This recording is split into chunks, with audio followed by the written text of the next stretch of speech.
Hello, hello, hello, and welcome back to some more ESEA League Counter-Strike.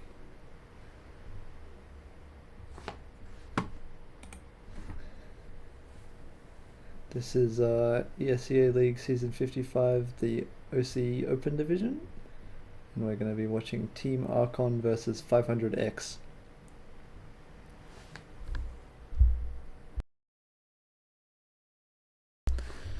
Looking at the pick ban here, interesting, we've got Overpass left alive in the last two.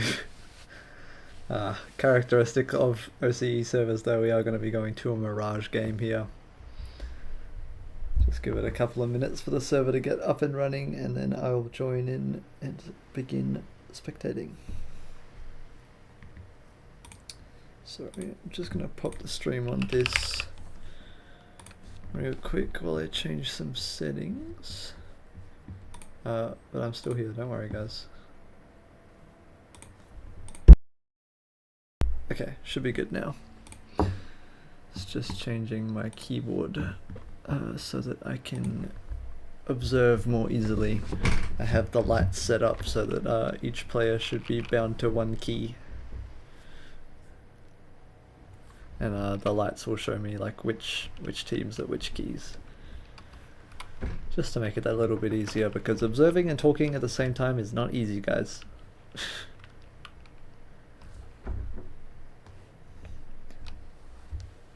Observing it all is not easy, and casting it all is not easy, and doing them both, it's difficult.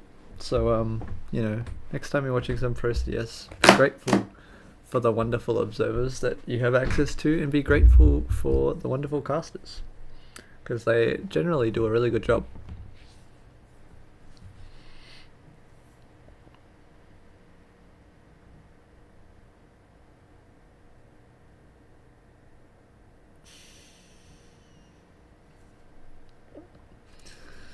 Usually, I believe it's almost exactly 2 minutes after when the server does go live, so I should be able to join in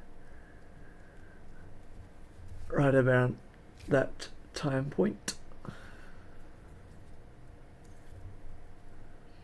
Two teams in today's matchup, RKON and 500X. They're both clearly composed of some very good players.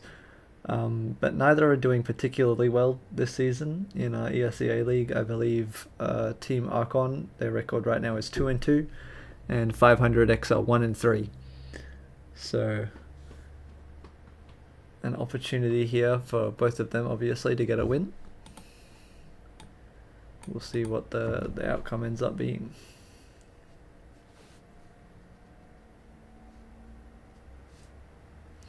Okay, the server does exist.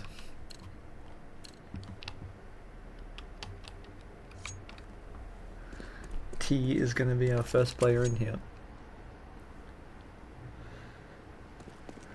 As usual, the players probably going to be joining in slowly one by one here. I've said this before, I'm not sure, but I believe it's because they need to join the server in the correct order so no one ends up on the wrong team. But it might also just be differences in hardware and internet and even eagerness to join the game. I really don't know. But it seems to be the case generally that it'll be one player on one team and then one player on the other team, and then yada yada yada.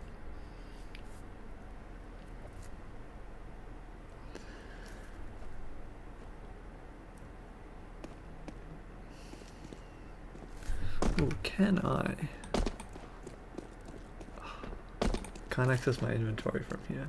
Actually, it's okay. I want to leave the music kit off. Which reminds me, I should go in and turn off the 10-second volume as well, because adds more suspense when you don't know.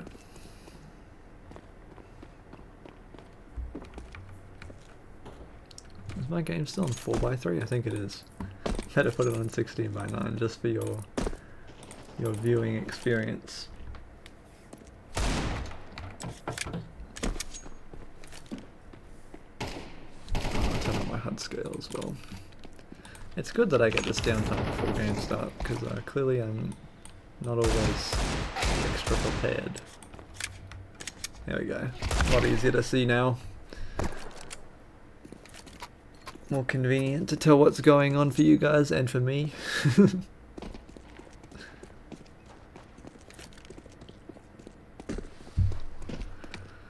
So as far as players go on Team RKON, we have Coxie, Risen, Evil, Reflex and Gypsy, as well as A-Works. And on Team 500X we've got Kaylin, T, Goatsy, I think. Might just be Goats, not sure. I'm going to say Goatsy. Nah, Encounters and Ubby. And Atomic, I'm assuming it's just Atomic, is their coach. So almost everyone in here. We might be waiting on, I know definitely one player from Team RKON. And possibly the coach from 500X. But you know, sometimes the coaches can't make it. We all lead busy lives.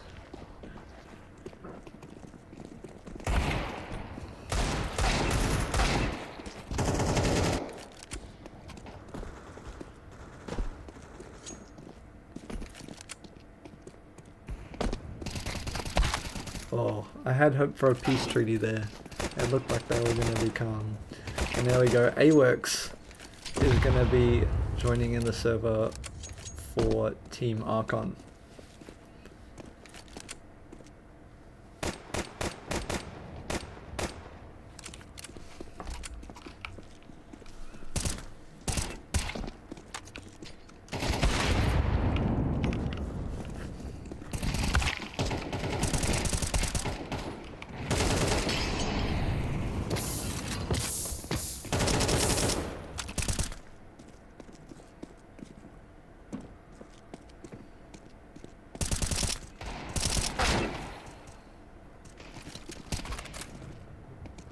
I'm just practicing my observing here, to be honest.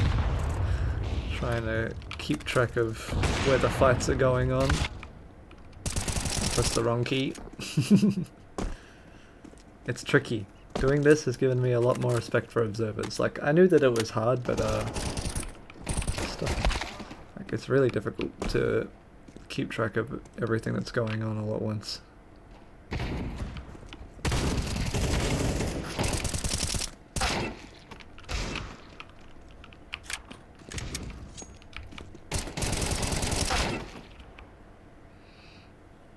And it looks like 500X have got their coach in the server as well. So Atomic, he's promptly going to be switched to Spectator, I believe, in just a second, and then both teams will ready up and we'll be heading into our knife round.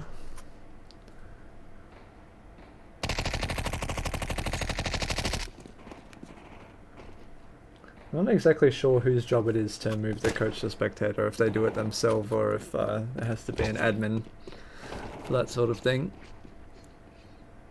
But happily for me, Atomic is positioned last in the player count, so he shouldn't be pushing anyone. Actually, you know what I'm going to do is I'm going to bind spec player. Oh wait, no. This goes here.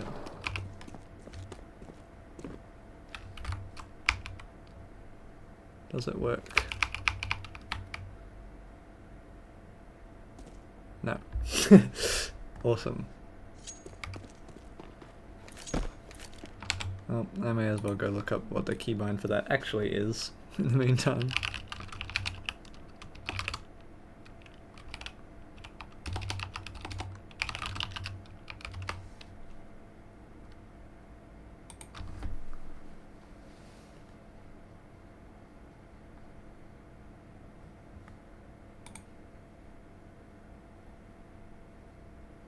Spec player, oh okay, it's space number, there we go.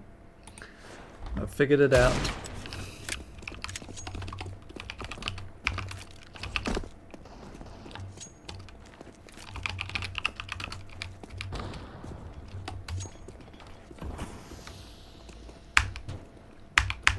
have not figured it out. I thought I had it, guys. I really did. I had too much self-belief. Maybe Spec Player 11 just doesn't exist.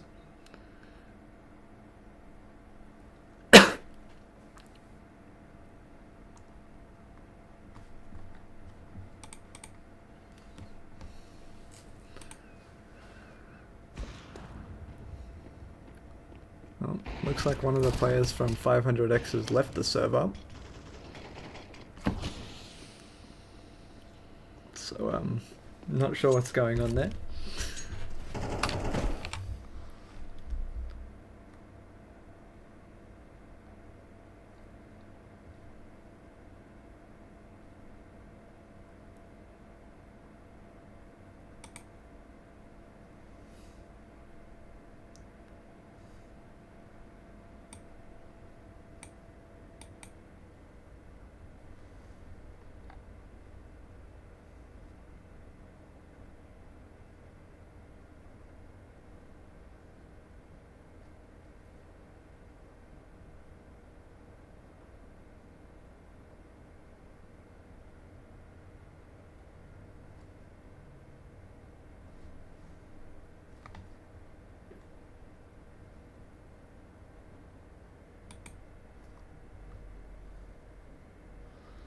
Hmm, 0 to 9.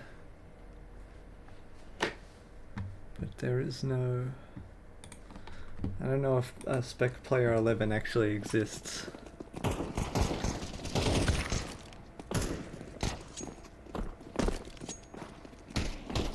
Man, I wish I knew more about dev console stuff, dude. I feel like such a, I don't know. Like, I know the very, very basics, but I feel like there's so much that I have no idea about.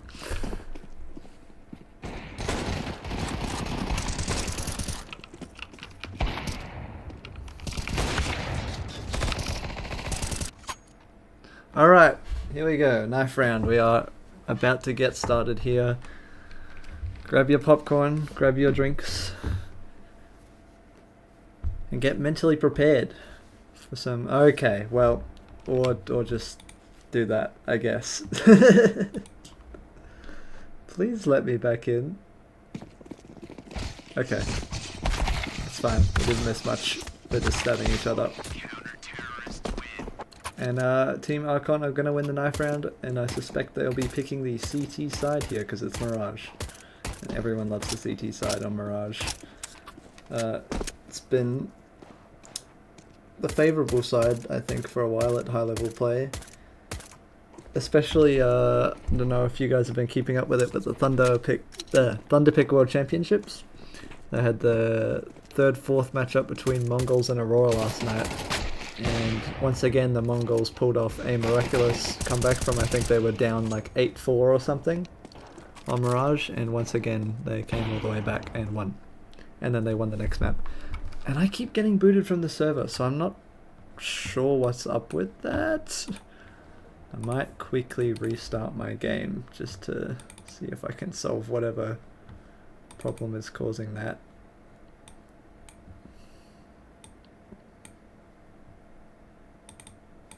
Oh crap. Okay.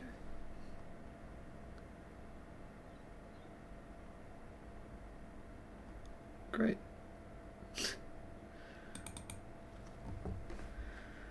Just gonna cross my fingers. Okay. Face and anti-cheat minimized itself, which is a good sign. That means the game should be launching. God. Why must you be like this, Counter-Strike 2? I love you, but why?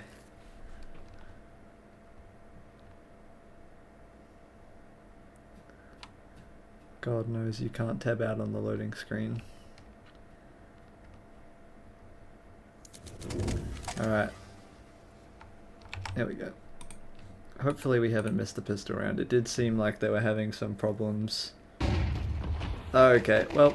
Okay, we're midway in the pistol, right into the action. 500X hitting the B site. It's 3 versus 3.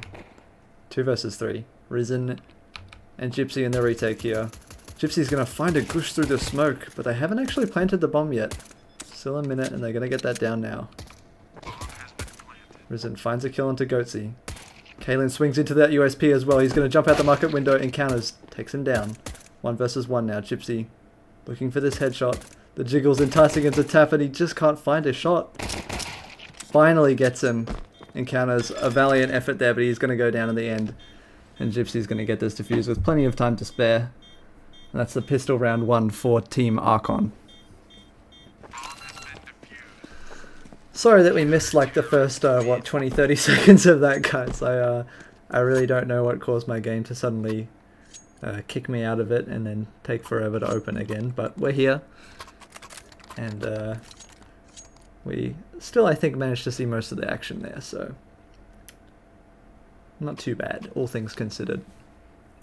It is going to be a force coming out here for 500X. Interesting decision, one that we're seeing more and more often now.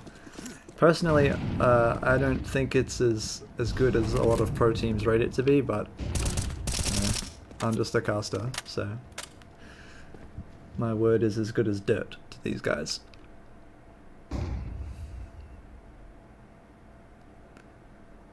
$500X. Bit of a creeping mid-take here. There's no aggression from the Team RKON side. Don't want to give away any rifles unnecessarily. They seem aware of what's going on though. Especially with this push out of palace from Gypsy. He's got so much space. And he's probably going to confirm that there's nobody in A main. Coxie now finds one on short and Risen gets another trade back through the smoke. This push through jungle has gone undetected. Goatsee's going to take out Risen. And now the A-bomb side is left unoccupied. That rotate over from A-Works, perhaps a little premature. Gypsy, I believe, spotted encounters here top mid. He's looking to chase him down and he gets taken out. 3 versus 2 now. The A-bomb site's still wide open. And they are going to pull the trigger on that now. And I wouldn't be surprised if Evil and A-Works are just going to be left to save on B here. I mean, they have no kits. They can't really justify going for this retake. Maybe they'll peek short or something, but unless they find an easy kill, yeah, it's just going to be a save. And there you have it. There's the justification for why you might want to force on round 2 sometimes, is that you can win the round. Some really good Galil shots coming out there, going to take down the rifles on Team RKON. That helps a lot. Don't do that in your matchmaking games though, because you're not these guys. At least if you're on my team. If you're on the other team, do what you want.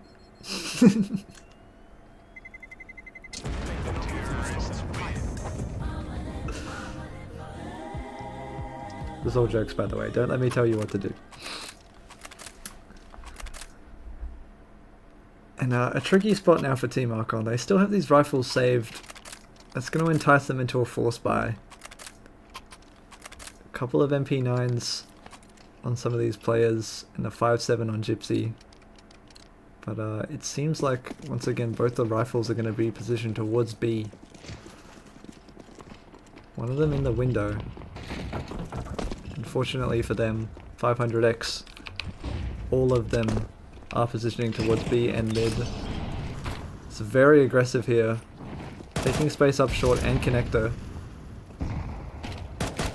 Kalen finds those taps onto A-Works. Swinging out from the ticket. 5 versus 4, the numbers advantage found. And they're going to molly out Gypsy from window. Kalen turns away and he manages to escape unscratched. Gypsy, he goes back in for the reswing and he finds Kalen totally unaware. Looking for more with this 5.7. Wants to get his money worth. Once again he evades the Molotov, but this time he gets punished. They're going to find the headshot. And now we go 4 versus 2. Risen cowering on the A-bomb site. No hopes of action here for him. And Evil's going to have to find all 4 kills if he wants to make this work. No trigger discipline. He's just going to pull the trigger. And you can't blame him, that's a free kill. The rest of the team, nowhere to be found yet. He doesn't realise that they're still going B. Goatee now swinging into the market window. Tags him up. And he's surely aware that all 3 players are here now.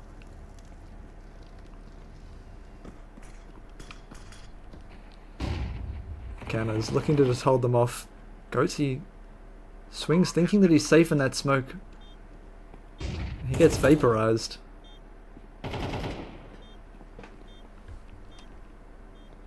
And now they're coming out from market. Encounters. He's got 2 kills to find here. He sprays into 1. Another headshot required here. Risen still on 58 HP. And he knows that Encounters is low. Finishes him off with the pistol. And he's going to get the defuse.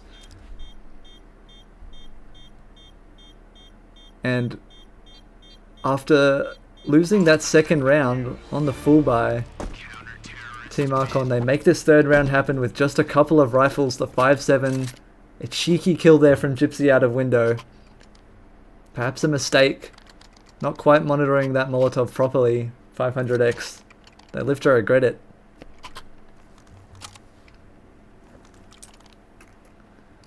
And I feel like I see this 2-1 scoreline a lot after one team wins the second round and then somehow loses the third one. I mean, it keeps happening on these streams. I don't know what's in the water recently.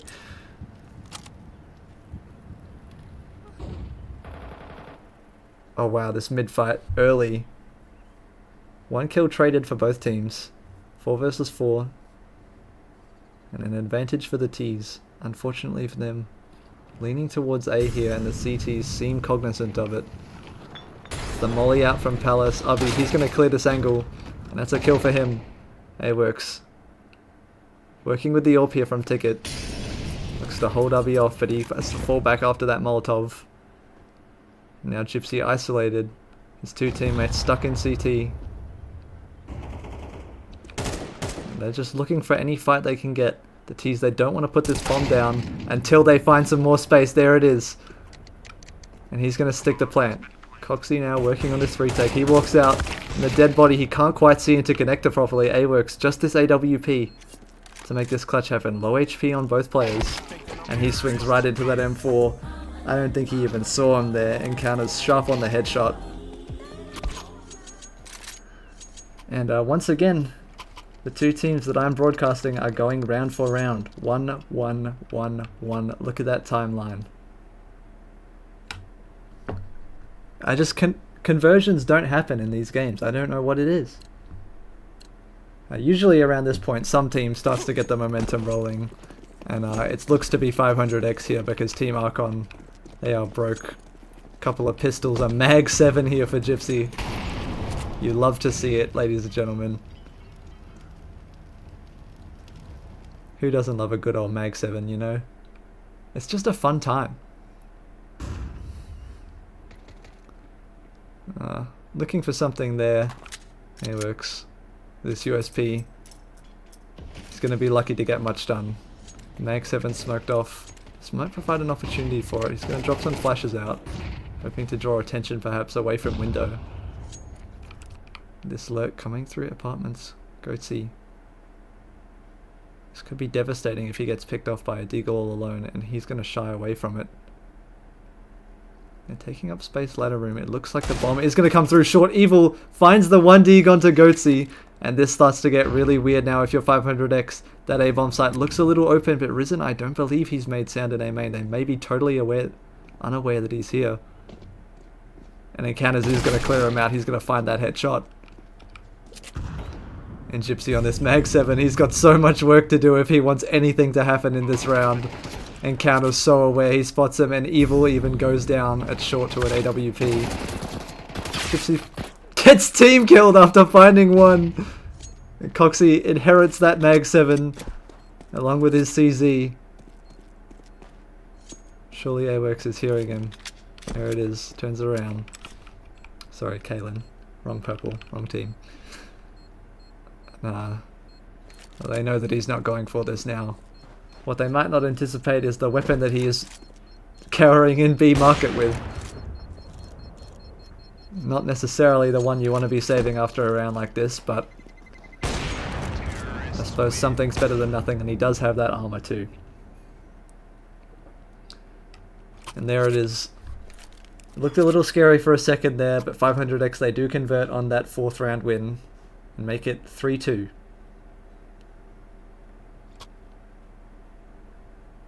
And despite their low buy on that last round, Team RKON Still pretty grim prospects here. 4 players unable to afford a rifle, and A-Works, I think he might just save up to buy another AWP. Neg 7 dropped over to Gypsy, and Coxie's just going to work with armor and this CZ.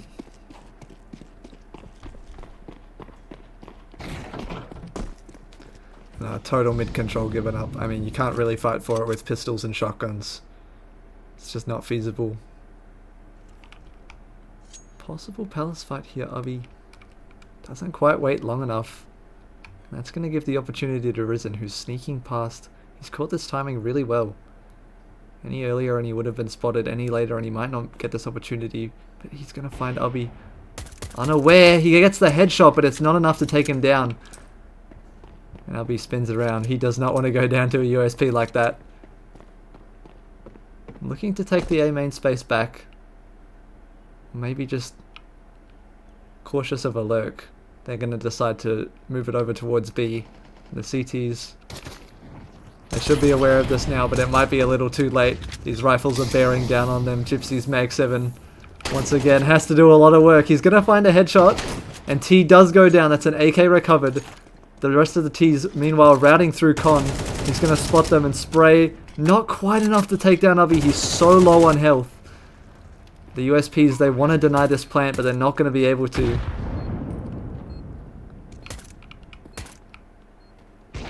Any AKs, any frags that the CTs can pick up here, they'll be happy with.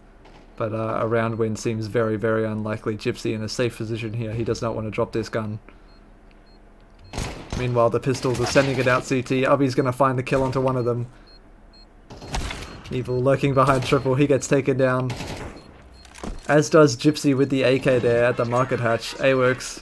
1 kill on the scout. A good attempt, but not quite enough, unfortunately, to pull it over the line there for Team RKON.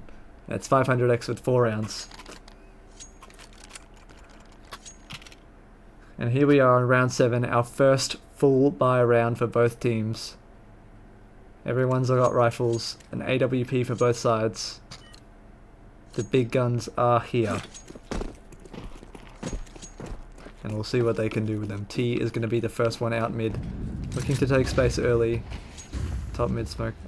Patience rewarded as he's going to get out to boxes here. And Gypsy, aggressive. They seem aware of it. He's going to flash himself into lowers. That full blinds encounter. And he gets a kill for free. Back up into connector. He's safe. Securing that advantage for his team is huge early on in the round, but they just need to convert on it now. The T's not really sure where they want to go with this. The bomb for now left in spawn. And Risen, an unprovoked push into Palace, gets punished by Ubby, looking to recreate his earlier success taking space there, but it doesn't pay off. T, meanwhile, swinging into Gypsy and connector. And he gets taken down, leaves his team 3 versus 4. And they're looking to go out of A here. A-Works, jump spotting. Doesn't want to give up a potential free kill. Kalen's going to see him now. And he almost eats that AWP shot. Just barely manages to avoid it. Coxie working upstairs. Looks to find Ubby and Palace, but sees nothing. Ubby gets across.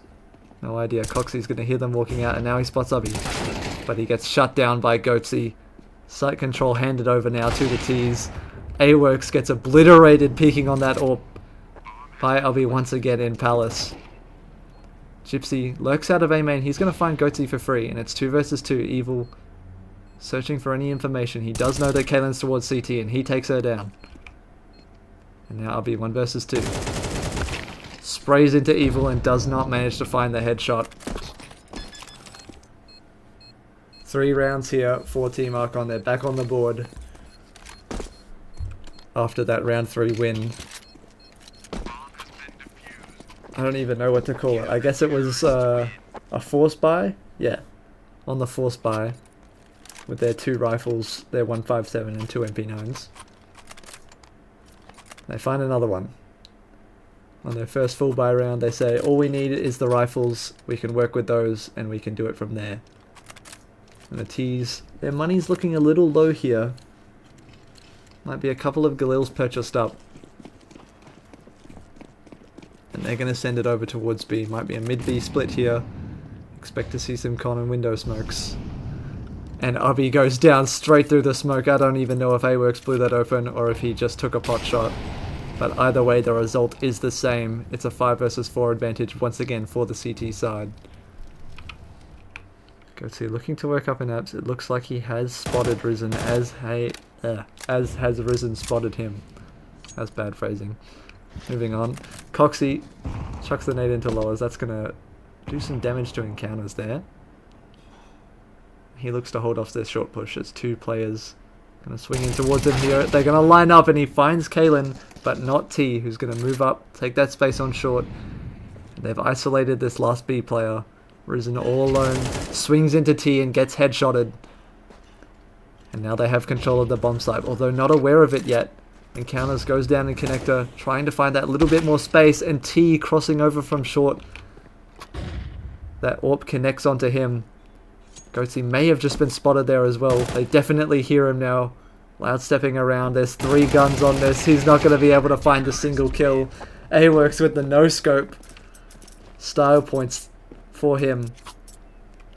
And tied up 4-4. T's money now broken after that. They forced up for those rifles and the utility. And it did not work out for them. We'll see how much of an investment they want to make into this round. But it looks like 5 Glocks, maybe 1 Tech 9 there at the very end. But tough stuff for them. It's going to take an interesting strategy to make this work. And they have one cooking up. 3 players shifting through Palace. There's only 1 guy on A. Team RKON. They do not have a clue what is going on here. Evil's just watching into A main. Right now these players could jump out of Palace absolutely for free and they'd only have to find this 1 kill, and here they go. They find it. Evil goes down and that's the bomb site control handed over. The rifle's going to be picked up for Kalen. Swinging into CT, looking to find more kills. Nothing obtained. Goatsy goes down, leaving his teammates 2 versus 4. This Palace lurk from Gypsy seems to be the end of it all. But he doesn't spot anyone. He's walked all the way out. The Glock not enough firepower to take him out there. And although Kalen manages to trade him back, AWorks, he's going to shut this down. Another round here for Team RKON.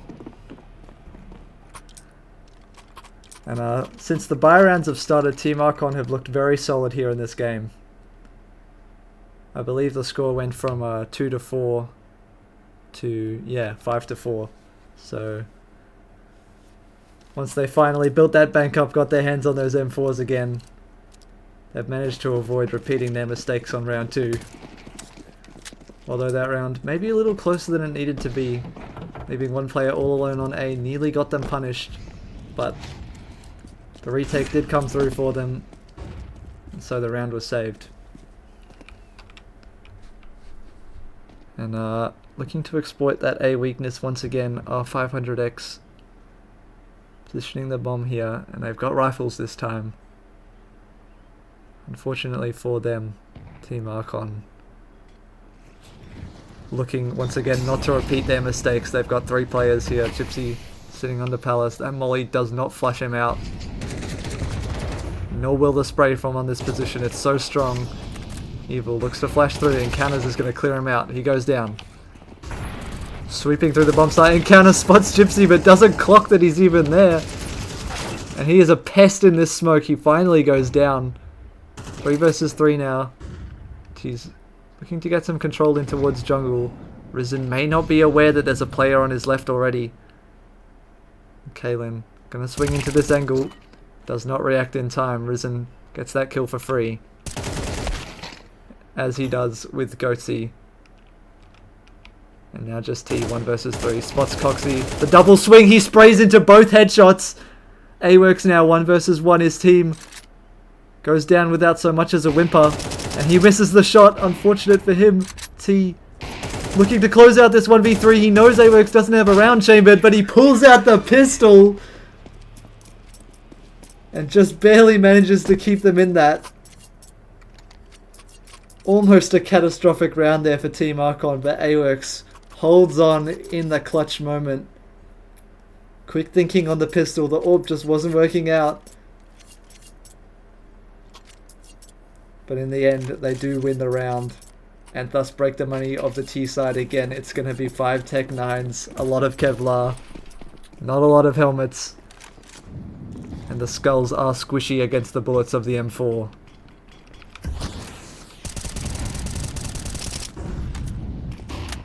He looks to fake some presence out of mid here, perhaps gesturing that there may be more players there than there actually are. It's just him.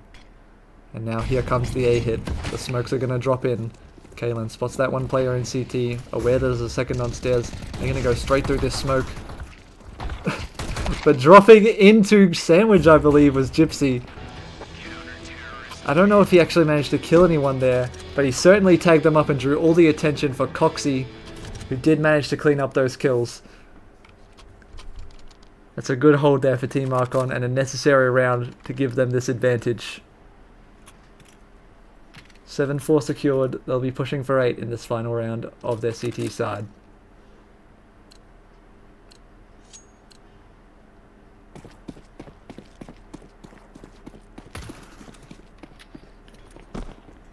Once again, they are going back to this B split. 4 players up mid this time. It's just encounters. He's even going to join them out of lowers. Kalen, unaware of this fast short push from Coxie, he's going to find that one kill with little repercussions. And T, hearing that AWP, knows that there's probably no one holding this close. I mean, an AWP is not the weapon you want to hold that angle, especially with that aggressive smoke. Evil slips his way into Palace behind that wall. And now they feel confident that the A-bomb site is secure. Both teams, as the T's unaware of their presence in Palace, and the CT's aware that any bomb plant can likely be denied by that player. Coxie, he would have had 4 of them in his sights there if it weren't for this smoke. And Evil now just bides his time. I'm not sure if he burned in that molly. They do seem to be aware of his presence. Very much cautious at the very least. But it's still 5 players for this retake. And it's going to be a triple swing into CT here from the T's. Goatee finds Risen. And AWORKS simply too far away with the AWP there. 3 versus 3 now. Gypsy and Coxie working on this retake. Coxie's managed to walk all the way out to triple. He gets the kill on T. Ubby takes him out though. Traded back. Gypsy working behind triple, but the crossfire is brutal. He gets shot from both sides. Ubby and Goatee close this out. All the kills in the round between those 2 players and a 7-5 half. 500x. They'll be happy with that.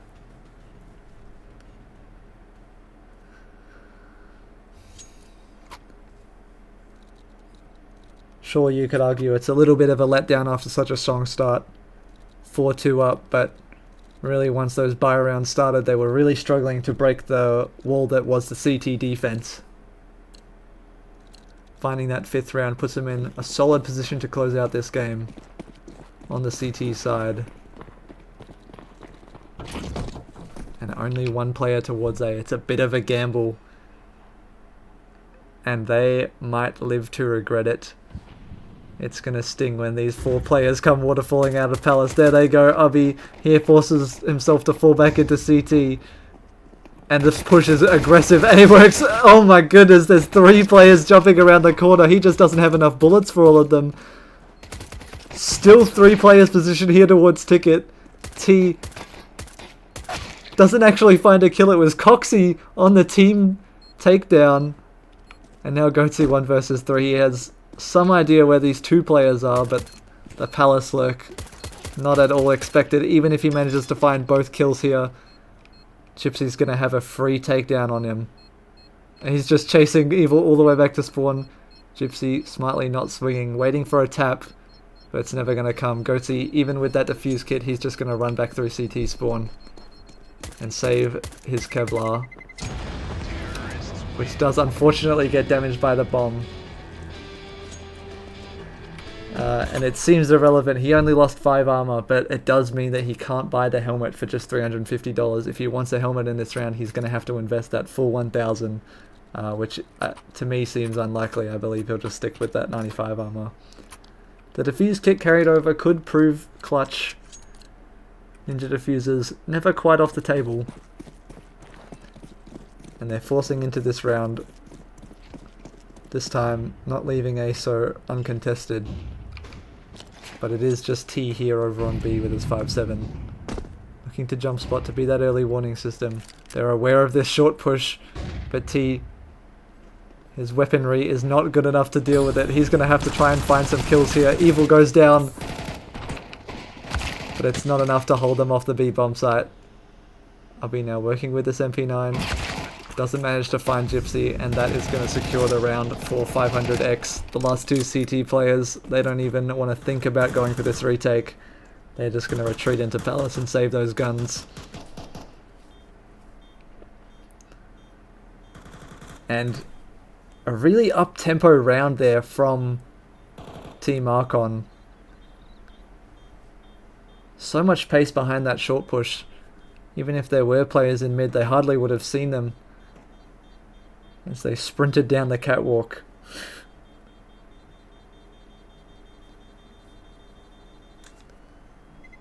Nine rounds. Excellent start to this T side for them, as they do manage to convert on the pistol round win that they couldn't quite manage to in the first half.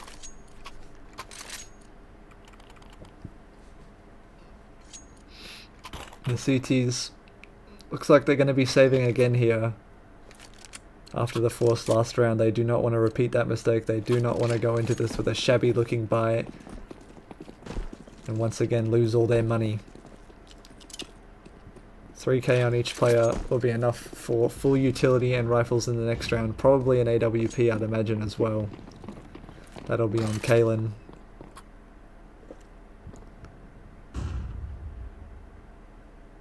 And the T's now looking towards B.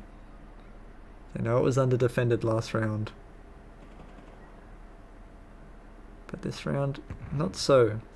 T still jump spotting. It's the same exact setup, but Goatsy in this position. He might find them unaware here. Risen walks out and he gets taken down, but no trigger discipline, and Evil's going to get the trade back. Encounters found through the smoke, and T still being a nuisance there in that corner. Finds one headshot with a deagle, but the T's, they are going to manage to get the bomb down here. I'll be attempting to sneak out of market. Doesn't manage to find the... Sorry, doesn't manage to find the kill onto A-Works, and Coxie pops out of short and he picks up both kills there. A late lurk, but a successful one. 10-5 for Team RKON here.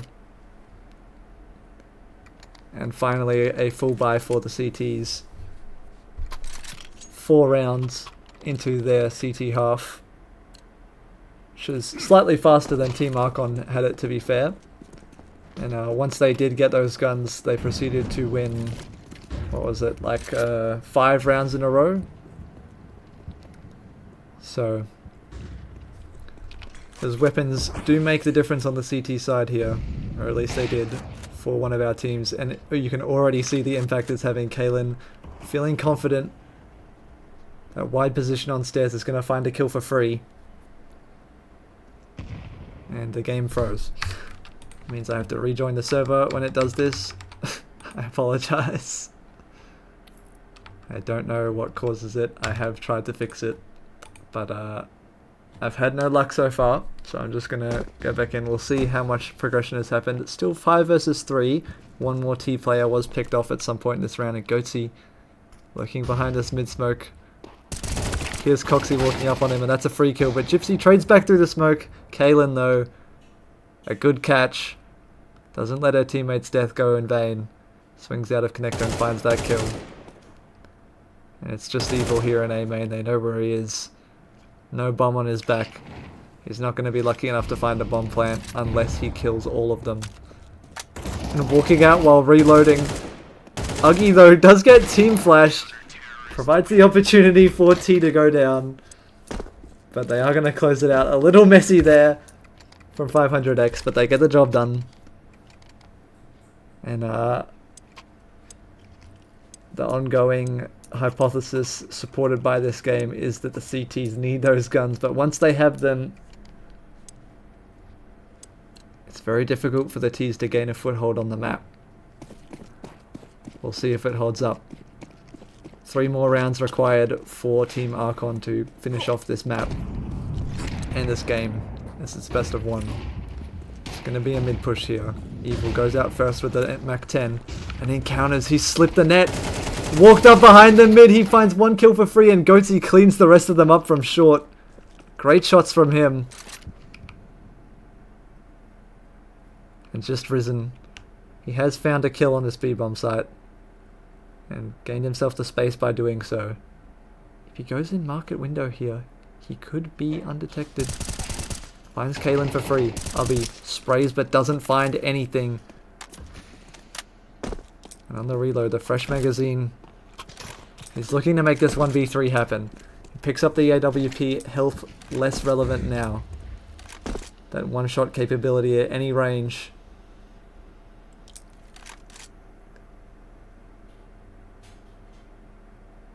Smoke. Gonna delay things a little.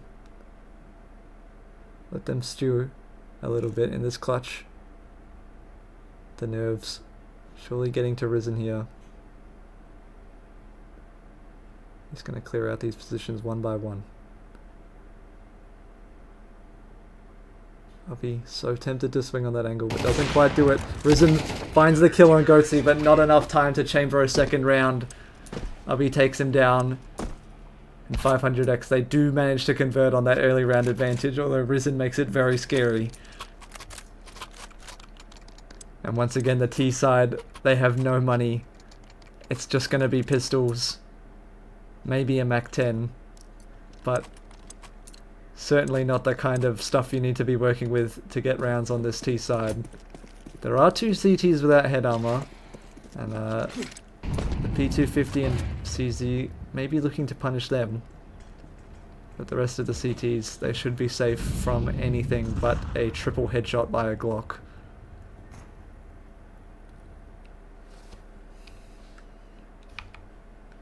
And encounters. Not aware that they're walking out right underneath him. Under his nose, the view model blocks the player view and Risen gets that kill. Taking space now. They want to make something happen in this round. Kalen goes down a ticket with the AWP to a CZ. Ubby manages to hold 2 of them back. He says, no, I'm not letting you have this. We're not getting eco. Not again. As he wards them off. And the remaining 2 CT players now, they're going to come in from ticket. The lack of armor going to be felt for these Ts as it only takes a few shots to take each of them down. But Evil finds T through that smoke. 1 versus 2, just a Glock to work with. And Goatsy stoops to his level, pulls out the USP. It's going to be enough to finish him off. And an 8th round found here for 500X.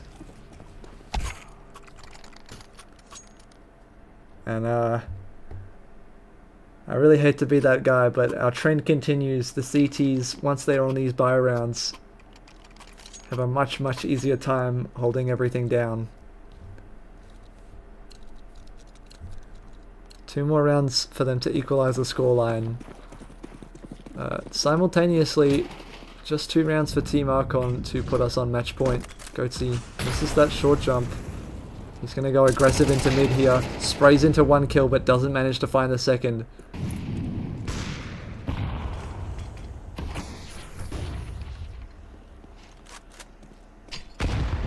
Ubby looks to find something through that con smoke. Blows it open, but spots no info. Risen.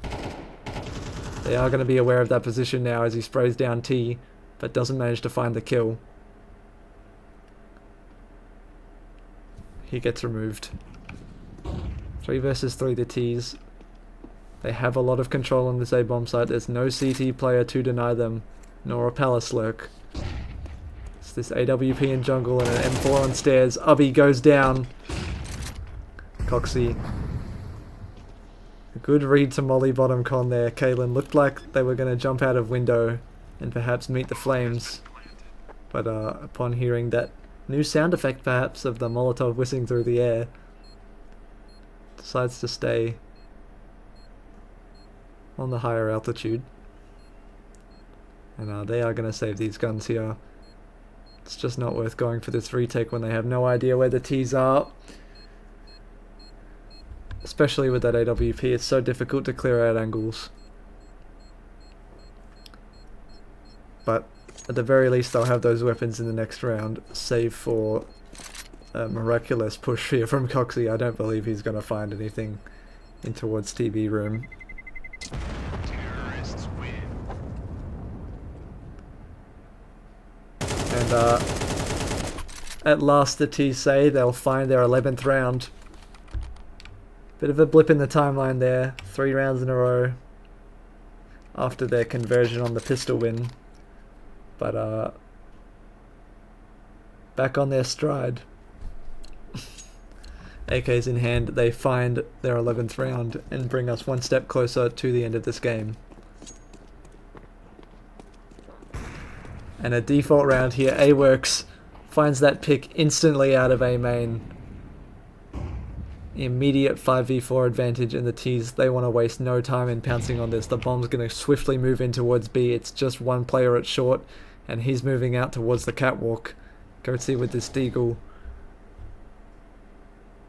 He may catch Coxie on the rotate back through T-spawn, but that aside, the bomb site is going to be completely open as the T's explode out of Palace. Sorry, out of Apps. And full control given over without so much as a peek from Goatsy at short, where he finds nothing. And now Coxie looks to clean them up and remove those guns that he knows they saved from last round. But the spray sails over T's head and encounters... burns in the Molotov. Not to worry though, his 2 teammates alive. Still going to be able to save those guns, although I'm sure it would have been nice for them to have 3. It does make a difference actually, because with 3 guns you can have 2 people drop the remaining 2 teammates. With just 2, it's no longer possible. Oh my god! That's a filthy shot from A-Works, straight through the smoke onto T. A shot in the dark, but he hits the bullseye. And that's gotta sting if you're 500x. The AK, one of 2 surviving things from that round, and it gets ripped from their hands. This is do or die now. Even if it weren't match point, their money would be broken if they lose this next one.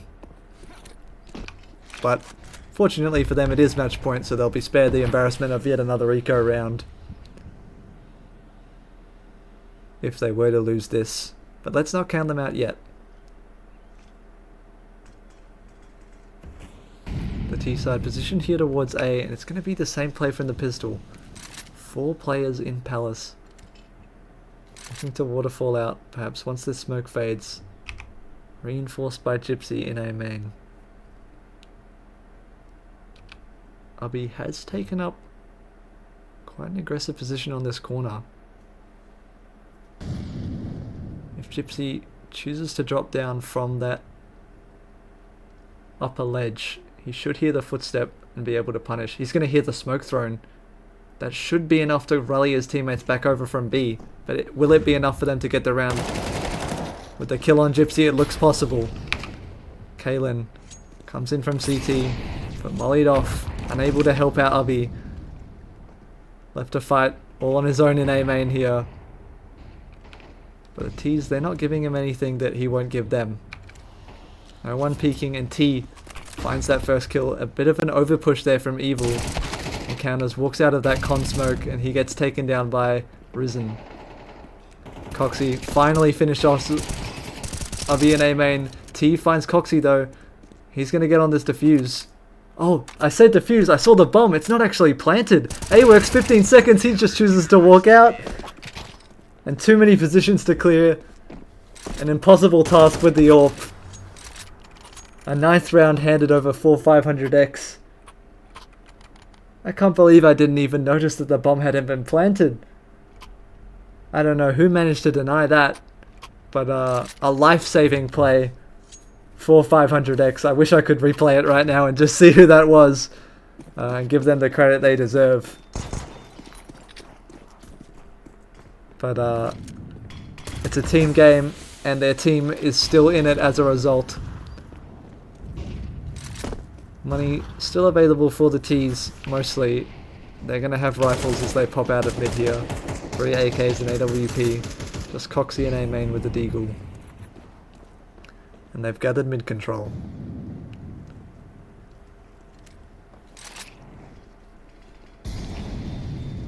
The CT's positioned well here. They have the hands to cover almost every possibility. And that Molotov, that's big info.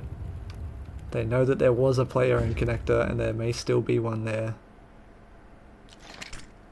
Pop flash from T. Full blinds risen. That's a beautiful flashbang.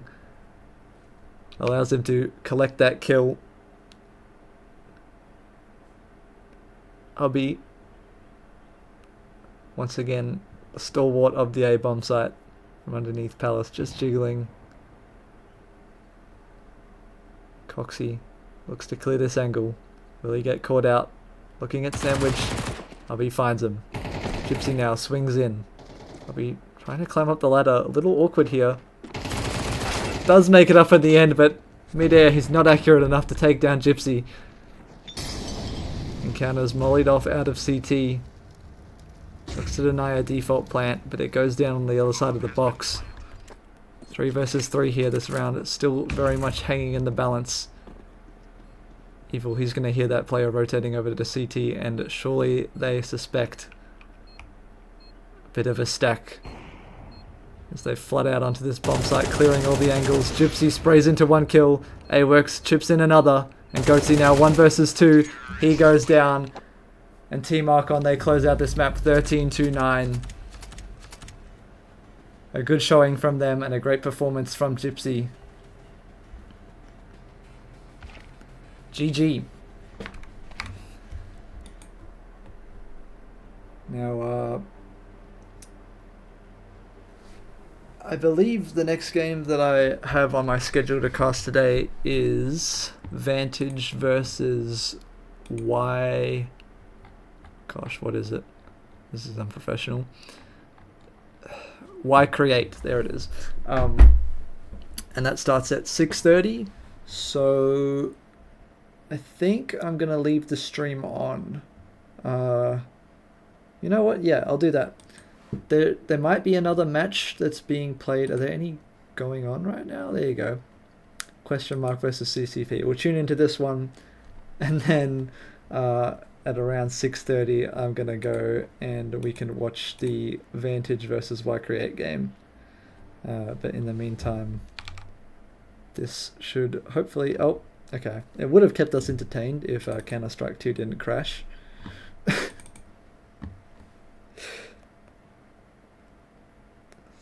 See if we can get that up and running again. The technical issues really are the best part of these streams, I think. Never gets boring. Actually, probably a bit boring for you guys, but you know, I can't say it's boring for me. A little stressful perhaps, but you know, I guess it's better than falling asleep. Alright, I better change that stream title very quickly.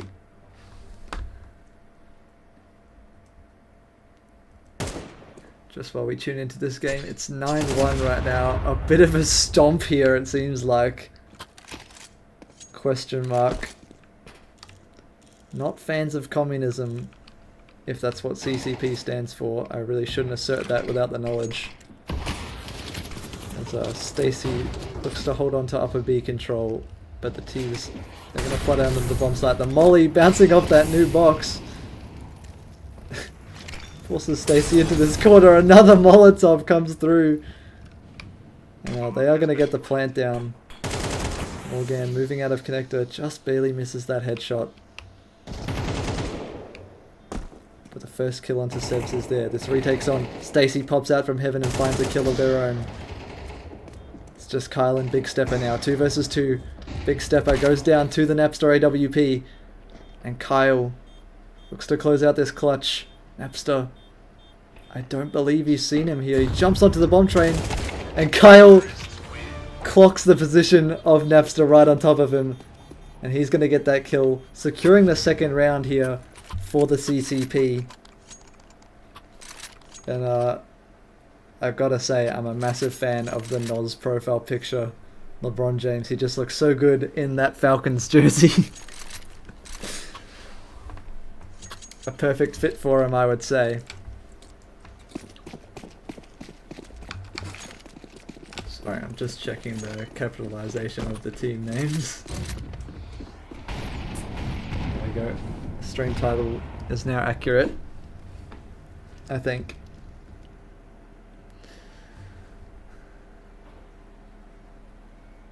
There we go. Okay, we settle into our final round of the half here, and it looks like Morgan.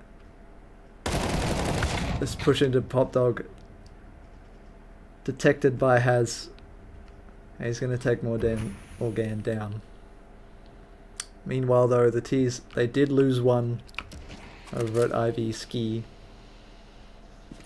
Finds the equalizer for them, and Rizcame takes down Kyle, as does Stacy to Big Stepper. The T's left floundering a little bit in this round. This may be what we've been missing all game, if the scoreline is anything to go by.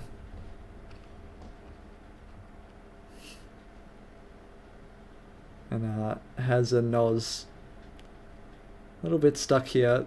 Seems like they don't quite know what they should do in this round. Looks like the call has been made that they should shift over towards B. Maybe just a little decoy. Try to pull some of that CT attention away. Rizcame looks to regain the info. Has an instant headshot onto him. Napster behind the bomb train. He's going to get mollied out. They spot him moving into hell. Has safely gets the bomb down. The con players look to flush him off that spot, but they're not able to deny it. Noz, these missed AWP shots.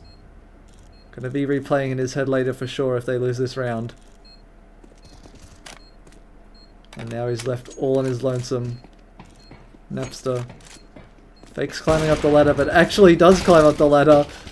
And Noz, just too many angles to account for.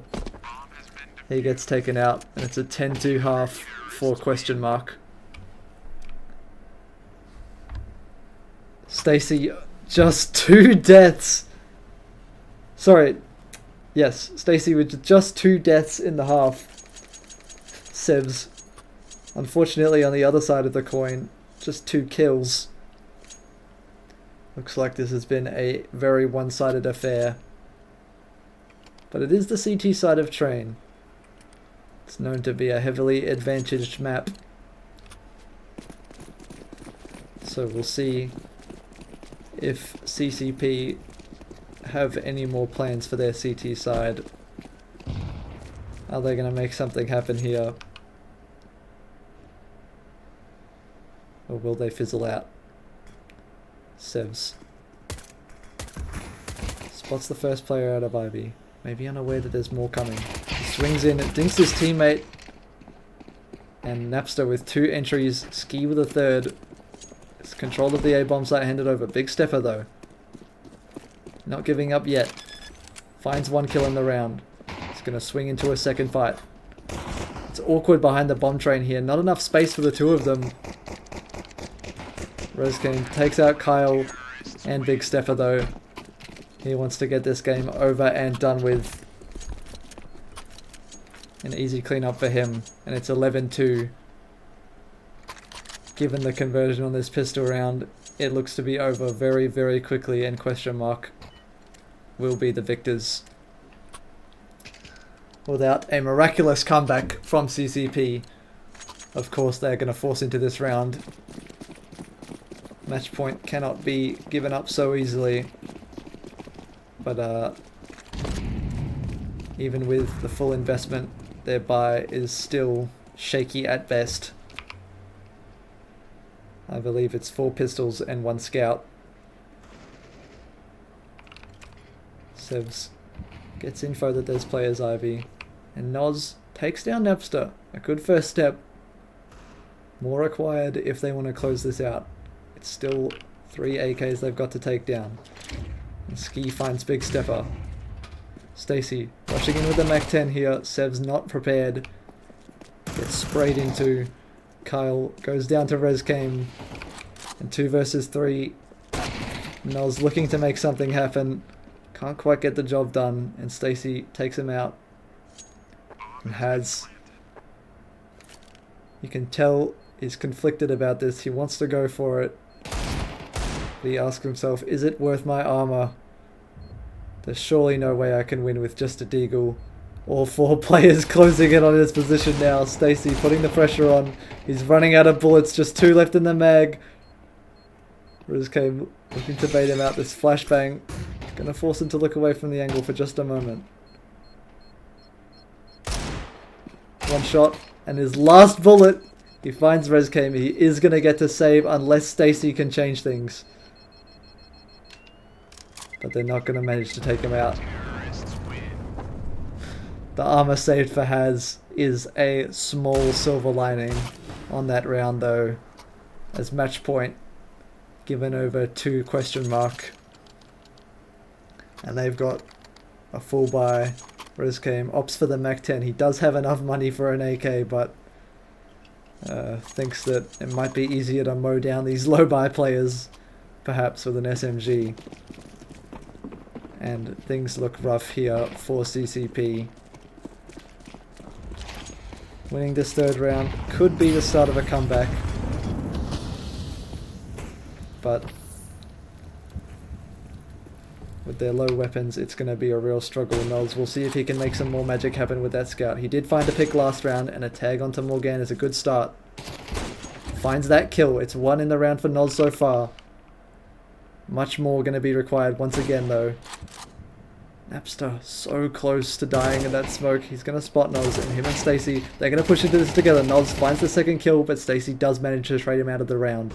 4 versus 3 now. The T's feeling a bit of pressure from this low buy, especially now knowing that the CTs are in control of an AK.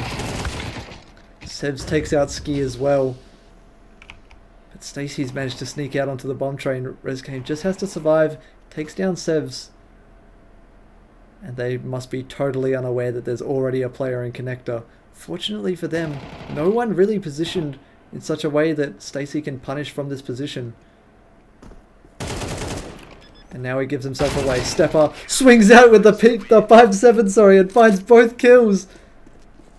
And it's a miracle. The CCP, they find their 3rd round on the low buy. Some scout heroics from Noz keep them in this game, as well as that very fortunate but very well timed swing from Big Stepper. And they put the T's in an awkward spot. It's going to be a force, but not a lot of utility to work with. CT side, of course, they're going to invest everything now that it's match point.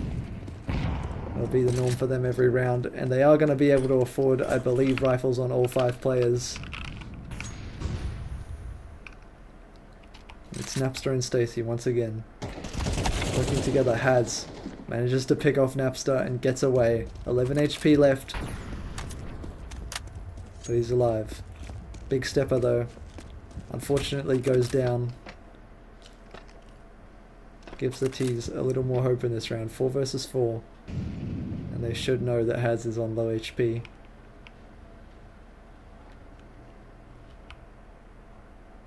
Control of Long Dog is nice, but leaving no one in upper B means the CTs can reclaim that space if they choose to do so.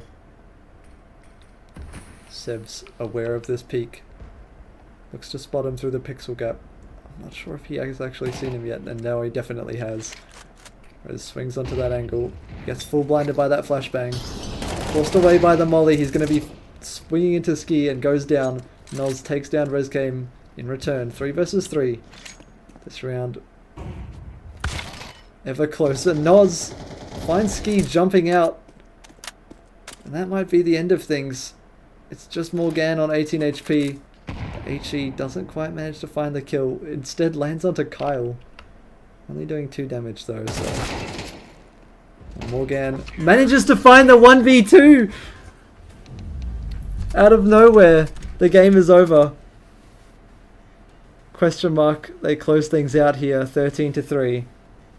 And not much to talk about really with that one. A couple of really good clutches in those last few rounds that we were fortunate enough to witness, but I believe the rest of the game, not a strong contest. And I wish I could update you on the standings for those 2 teams, but I haven't checked. We may as well go through now. We've still got 19 minutes until Vantage versus YCreate is scheduled to begin. Let's have a look here. So question mark, with that win they move themselves up to 3-2, as did RKON from our first game. And way down here we're gonna find, oh, why is question mark here again? Oh well. Way down in the 1-4 category we should, I don't know why teams are showing up here twice. This is clearly a little broken. 500x, there they are. And I haven't managed to spot our final team of 4 we've watched today. CCP. There they are. 2 and 3 now. So moving down, but not quite scraping the bottom of the barrel. Light Esports remain on top, as do Unknown on 5 wins and 4 wins, not respectively, actually the other way around.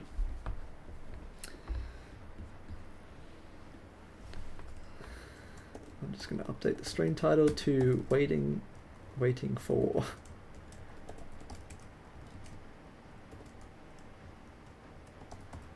Vantage versus YCreate. I was actually going to stream FlyQuest Red versus, oh, what was the other team? Raucous Caucus from the NA Advanced Series. Sorry, not series, the NA Advanced Division in the ESEA League Season 55 at like 1:15 today, but they rescheduled their game and now it's on like 9 AM my time in like, what was it, like a week from now, more than like nine days from now. So I don't think I'm going to be able to get around to that one, unfortunately, which is a shame. I would have loved to cast it. I'm a big FlyQuest fan, and I'm always going to have love for my compatriots. Shout out BB Young.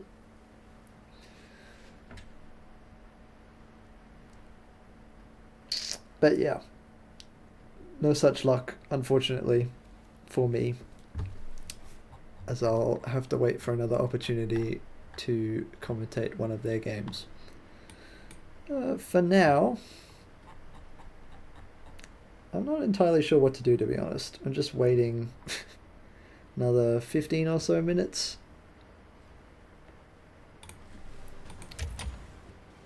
Are there any games? That's a good idea. Just look for more ongoing games. There you go. Here's a couple. We can tune into these for a little bit, but we will not be sticking around all the way through.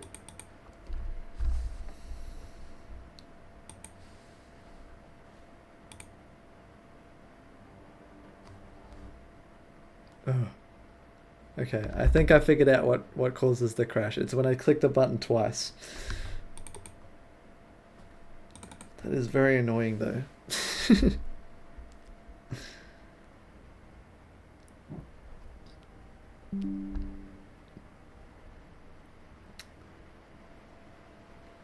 I'm glad I changed the stream title to waiting, because I think otherwise it would definitely be disappointing to tune in, and there's just not much going on for a game that I'm supposed to be casting.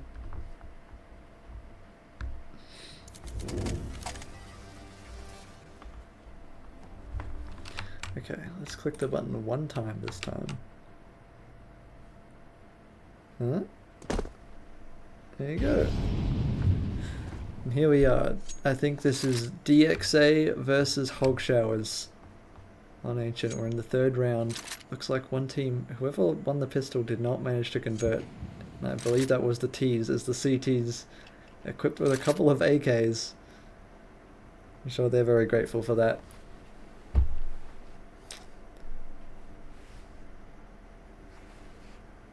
And the T's have already lost 2 in this round.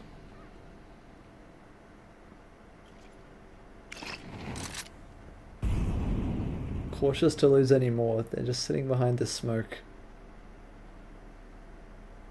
The flash is gonna... Oh, that's not a flash, sorry, that's a smoke.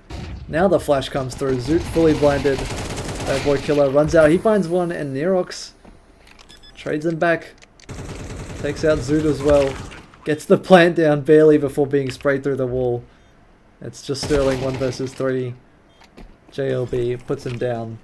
And they're going to manage to get that defuse. 4 kills in the round for JLB. Managing to hold on to those AKs is big for the CT side. The one-shot headshot. So advantageous on a map like Ancient, where there's so many small gaps where you might only get one chance to finish off a kill before the opponent fades away.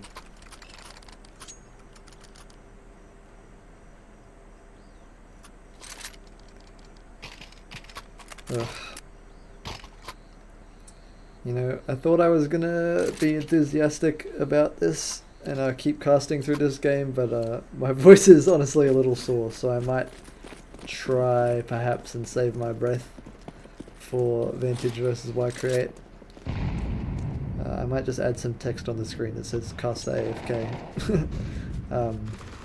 But I'll be back soon, and I'll definitely be back in time for Vantage versus YCreate, which is scheduled to start at 6:30 my time, so 12 minutes from now. But I will leave you guys to watch this game. I will tab back in and not leave the frame rate on 10, don't you worry. Let me just adjust this text real quick. Oh, I don't know why. Did I get kicked out of the game when I tabbed out? That would be really funny. Yep. Perfect timing. Okay, well, hold on.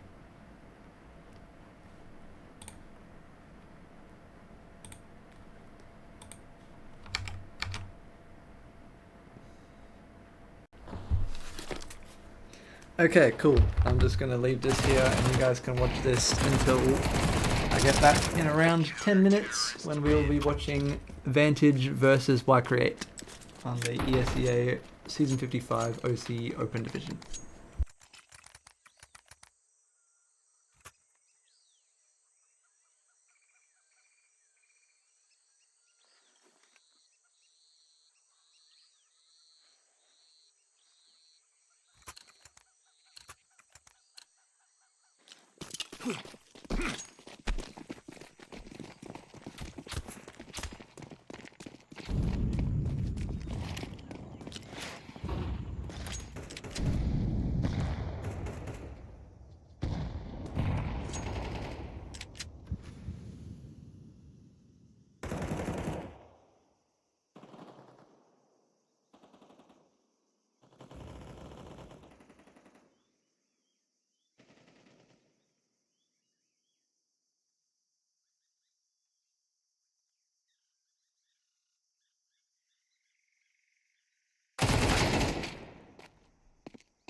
That's great. We got booted out of the game again, did we? I guess they really... Maybe it's an AFK thing. I wouldn't think so though, because sometimes I sit here not touching the keys for quite a while. Oh well. Here we are. DXA versus... God, I'm sorry, I keep forgetting. Hog Showers. Great team name, by the way, guys. Maybe it's Hog Showers, you know? Maybe I'm being too harsh on them and it's an innocent name.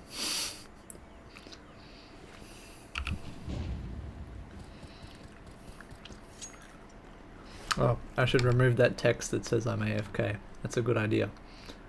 There we go. Just for your information, anyone watching, this is not Vantage versus YCreate. This is two different teams who we're watching while we wait for that game to start. When the pick ban gets underway, I will tab out and show you guys that. But until then, I'm just going to keep this up to keep you guys entertained, and I'm not going to bother casting it because I've got 2 more games to cast later this evening after Vantage versus YCreate, so 3. And I need to save my voice, quite frankly, because I don't have the seasoned professional vocal cords that your favourite casters do.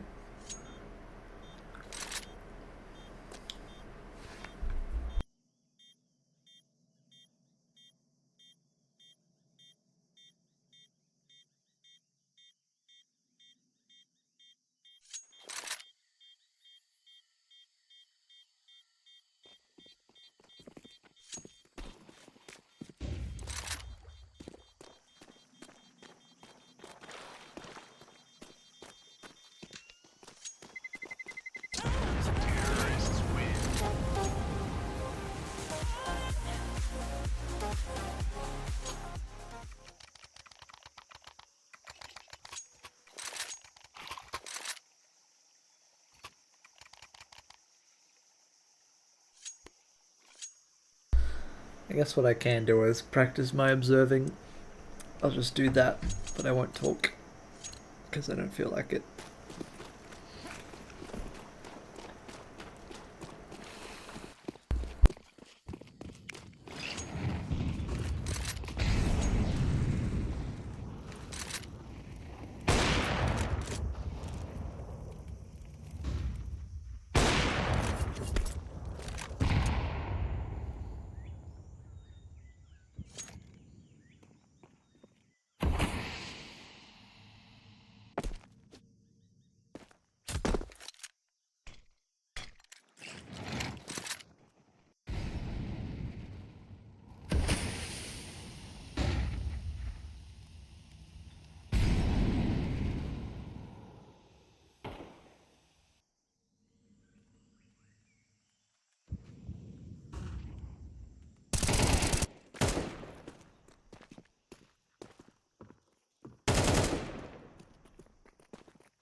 Okay, I gotta turn my mic on just to say there's like crazy good shots from WF1 there.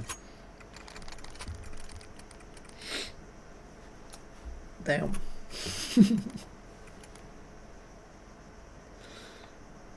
I reckon we can squeeze in one more round. We've still got 1 minute-ish until the Vantage pick ban starts, and even then, once they ban the maps,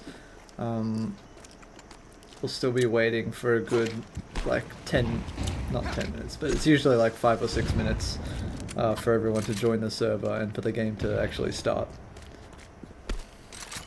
But hopefully those being 2 pretty highly ranked teams in terms of Face It Games, ELO, and I believe they're HLTV as well. Sorry, and VRS. I think Vantage have a fair few VRS points. But we'll see.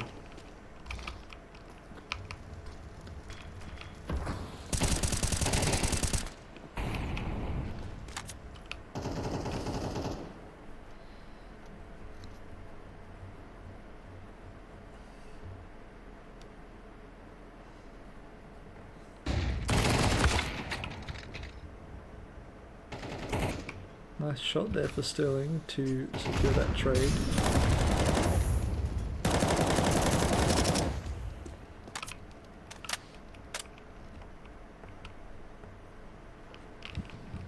I feel like I actually do a decent job of observing when I don't have to focus on commentating at the same time. I mean, it's not super difficult to do, but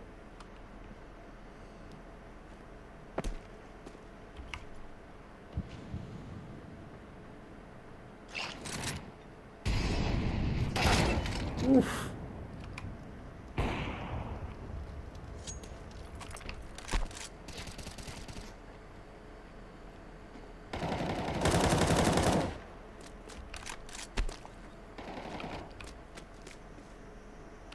Counter-terrorists win.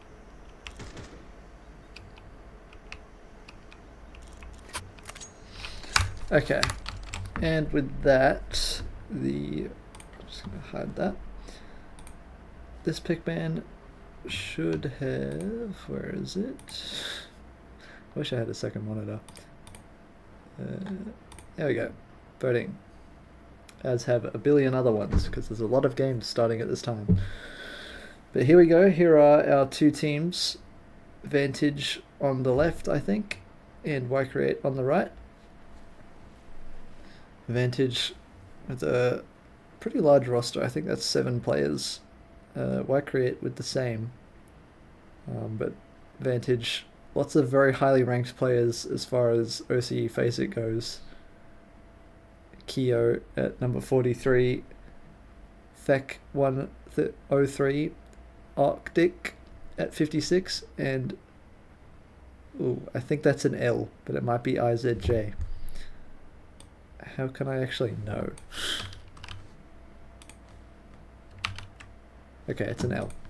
There we go, we figured it out. At number 70, and then Neo at number 347, so lots of very, very good players. Tidy at 153 as well, I should mention. YCreate, nothing to be scoffed at though. They've got 4 top 1000 players of their own, although they're not quite scraping the same elo ceiling as Vantage, who have 4 players above 3000 elo, so a very strong team. But they haven't done so well this far in the season. If we have a look at our standings, Vantage, I think they're 2-2.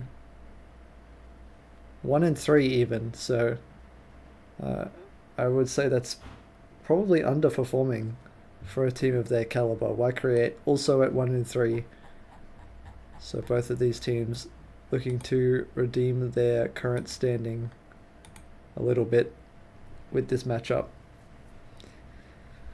And we're just going to wait 30 more seconds before I join the server here, because the server does not actually exist until 2 minutes after this timer begins ticking for whatever reason.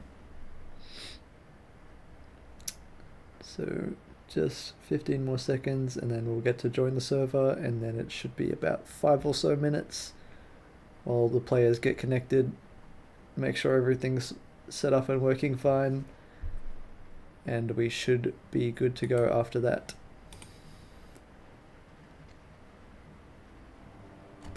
Just realized that I forgot to leave that game, but it's fine, because hopefully I should be able to join this server now. If everyone in chat crosses their fingers. If we all pray extra hard. There we go. And we're in.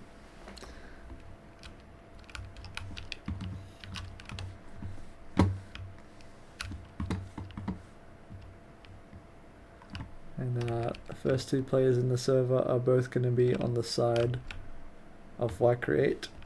It's Rainbow and Aiden. CT side still uninhabited for now. So just a quick overview of the players we've got on both teams. We've got Keo, Tidy, Arctic, Feck, LZJ, or yeah, I'm going to say LZJ, Motion and Neo on Vantage, and Aiden, Rainbow, Easter, Kingslayer, Nom, Astron, and Tex on YCreate.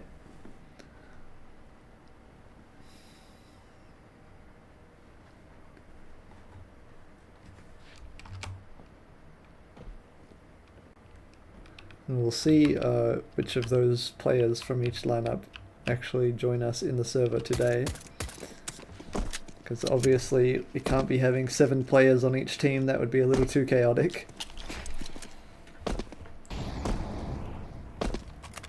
And I've just remembered that I need to adjust the stream title when the game actually begins. So I've got that ready to go whenever we do get started. It's going to change from waiting for just to the team names versus each other. Keo rocking that No Cries profile picture, perhaps hoping to embody some of that Prodigy skill. If you guys don't know, you might be living under a rock, but No Cries is, I believe he's flagging as a Mongolian player. Currently living in North America, I believe. And he gained notoriety recently because he was ripping shit up on the NA Faceit servers, and people thought he was cheating. So Faceit flew him out to their office and had him play some games on their setup with their peripherals, and they basically just said, yeah, he's legit, this guy's got it. So definitely someone that a lot of people will be looking up to now, and hefty expectations placed on his shoulders for sure. The last person I'm sure we all remember Faceit flew out was Rops in 2017. And he turned out to be quite the special story.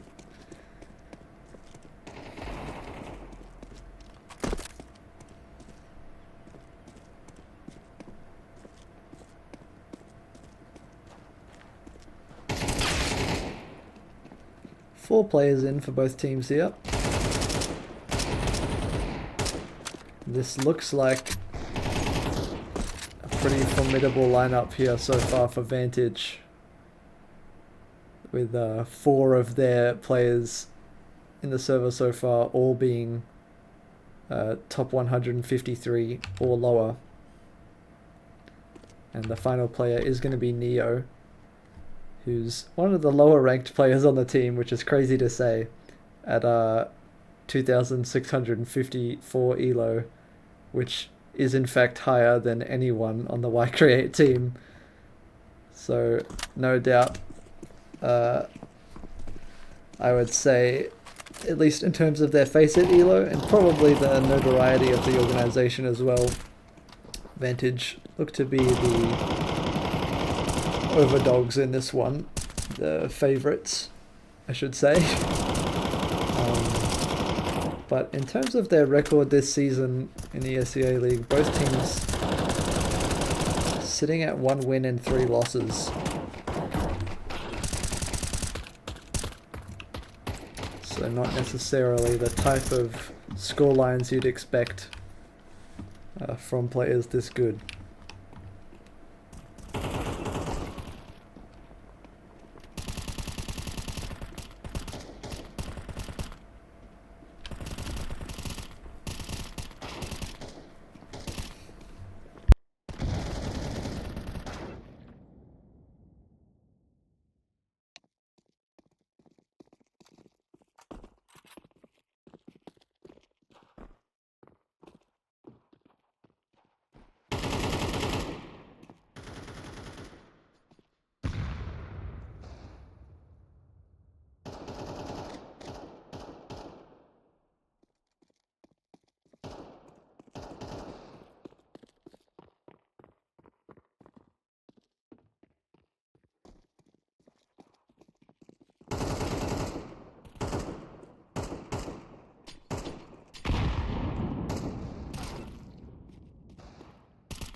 We do have 5 players in the server here for YCreate now, which means 5 players in the server for both teams. Vantage have already indicated themselves as ready.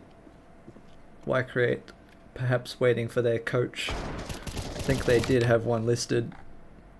Nope, sorry, that's Vantage that has a coach listed, so... oh, here we go! The knife round. Ever exciting. Oh my goodness, did I? No. Surely I didn't have the game capture off the whole time. I didn't. It's definitely on now. There we go. Heading into our knife round here. Another Mirage game. As I said, very common on OCE servers.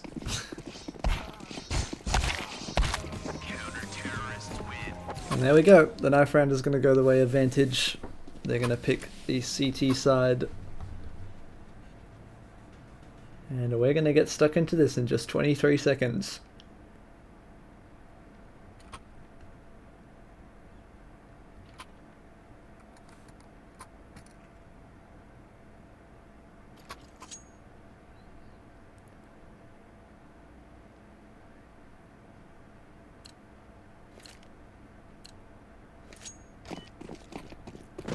Here we go.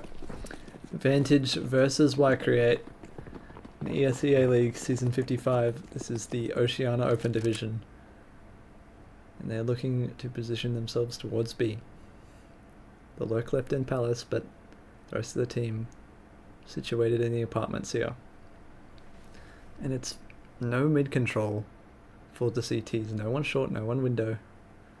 They're banking on the bomb sites. And so far this looks to be the correct stack. 3 players here on B. YCreate perhaps looking to punish an apps push that's not going to come. Nom, he's going to hear those jump spots now.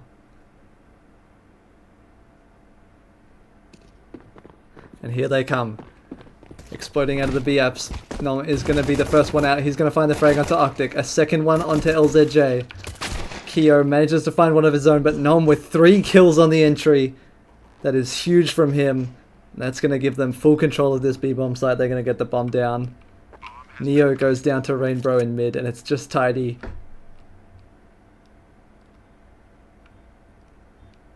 Vantage swept away in this pistol round by YCreate. Unless Tidy has something to do about it. Just the Kevlar on his USP. No kit on his back. He's going to find the first. Nom goes down.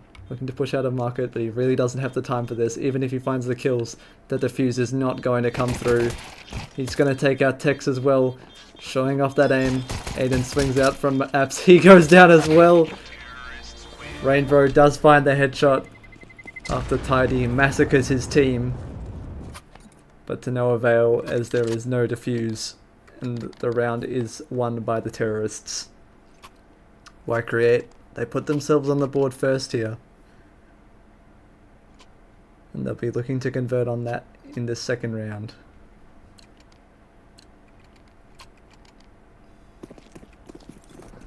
Now, I have said that it's a trend for the team that wins the pistol to somehow lose the second round recently, but it seems especially unlikely given the economic situation for the CTs. As Zeus purchased here for Neo. We'll see if he can make anything happen with that one. Another jump spot campaign here. Looks to yield minimal results until the T's decide to pull the trigger. Rainbow once again is going to post himself in the palace. This Mac 10 Candy Apple. Surely hungry for those eco frags. Each one worth $600 for the SMG. And the bomb's going to shift through lowest. This is interesting. Arctic. Posted up in the ladder room. That single flash at B is going to draw the entire CT team. Every single player on Vantage now in just 1/4 of the map, and they realize it's a mistake. Scrambling to get back now is Tidy. Makes his way through the jungle vent, and he's been spotted. Tech swings straight onto that angle. Here's the headshot, and he takes down Keo as well. Aiden finds Arctic in ladder room and nearly taken out by Tex. Left on 2 HP after a slight mishap with the Galil there, but in the end, there's no consequences. LZJ and Neo, I'm not even sure what their objective is in this one. I mean, Neo has the Zeus, but LZJ, just a USP. It's really not a whole lot to hang on to for the next round. Maybe just looking to deny the T's the economic bonus of killing them. I guess if you go down to an SMG, it is an extra $600 for them. And if they could find any kills, it would be nice. Let's see if they can pull anything off. Rain walks out of market unaware, but still manages to find both the kills. Those USPs, just not enough damage between them to find anything useful. And the T's, they're going to close that round out. All 5 alive. And here we go, our first proper buy round. Sort of. The T's, really it's a bonus for them. They'll be on a buy next round, but the CTs, they are now fully equipped. Keo with that AWP. I believe he's foregone armor, which is very interesting. The glass cannon, as they say.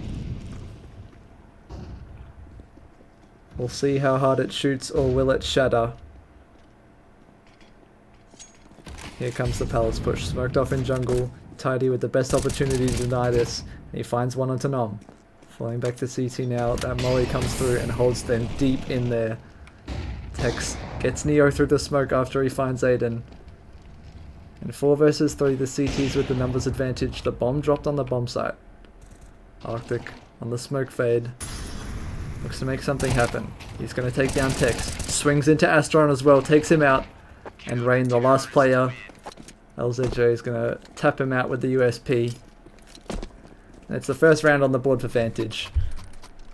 Some early game struggles, but as was the pattern in our last one, once they get onto these rifles on the CT side of Mirage, it becomes a whole other story for the T's.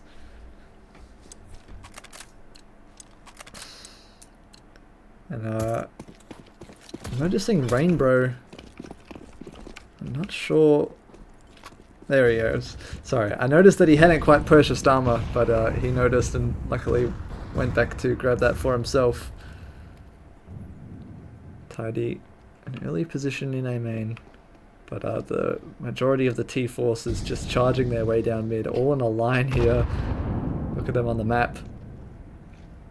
And they have full control. Somebody gets dinked. I believe that was the player at chair.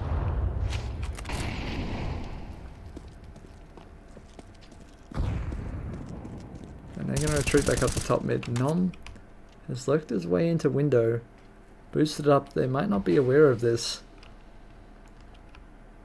It'll be a test of game sense here for Neo. Seems to be aware of the possibility. He spots Nom. No chance for him. But Rain does get a trade back on the A site. He drops himself down and looks to create presence and pressure. The CTs, now they're starting to buy it. He pulls all the rotations over, and that leaves B open for his team as they spill out of apartments. Aiden sticks the bomb plant, and now 3 versus 4. They look to hold on to this bomb site in the post plant. The CTs, of course, the jig is up at this point, but it's all about time. They do have the defuse kits on 3 players, so it's all about these frags. And there's the first one. LZJ takes down Astronless. He's going to wrap all the way through the bomb site.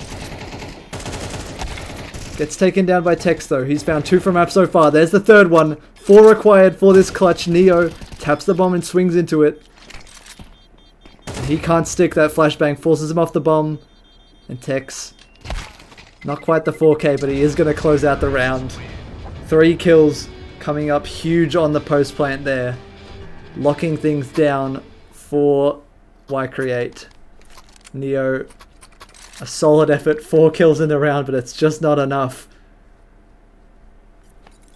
as his team fails to work around the space he creates. Granted, the 4th kill was after time, so really it was more like 3. But still,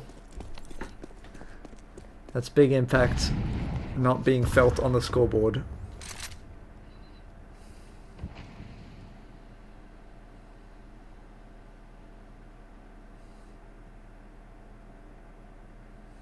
This is an early apps push from LZJ. I'm not sure if he was boosted or jumped up, but they are aware of it now. Flashbang comes through, he dodges it, and Nom finds the kill anyway. Keo has footstep. They should be aware of his presence here as well. But credit to them. The T's keep their heads cool. Don't rush into anything stupid. Backing off. They're gonna look to find the gap on this map, as Tidy has done, pushing through A main. He's surely signaling to his team that the bulk of the T forces must be towards B, if not in middle.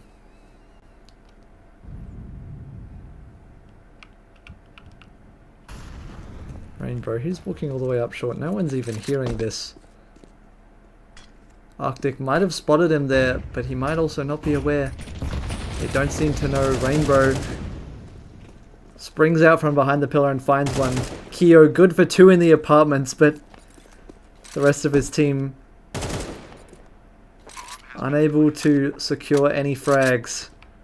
It's just Tidy in the 1 versus 3. And he's going to have to back off, especially with no kit. But even with one, this retake almost impossible to pull off. And 4 rounds secured for YCreate. It's been an impressive performance from them so far. We'll see if they can keep it up in the next round, which I believe will be an eco for Vantage. A couple of buy rounds in, and little success for them yet. Terrorists win.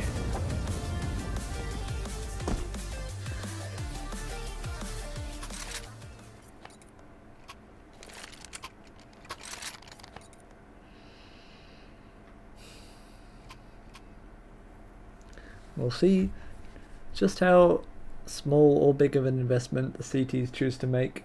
The T's calling a tactical timeout here.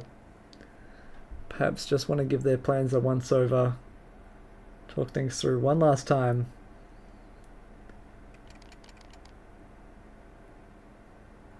No coach for either team in the server this time, so there's no communication going on with anyone but the 5 players on each side. If they're playing by the rules, which they should be. Fingers crossed. But here we go. Timeout over. And it's very little investment from the CTs. A couple of 5-7s, a deagle for Neo, and that saved M4 on Tidy. But not a whole lot to work with. And the T's, they look to just flatten them with these AKs. It's going to be 4 of them up mid. I was talking about the T's, but it looks to also be the CTs, as they're going to use that top mid smoke to their advantage. The flash comes through. LZJ and Arctic, they both push out. Neo finds 2 back through the smoke. That's incredible work from him. He's going to get flushed out by this molly though.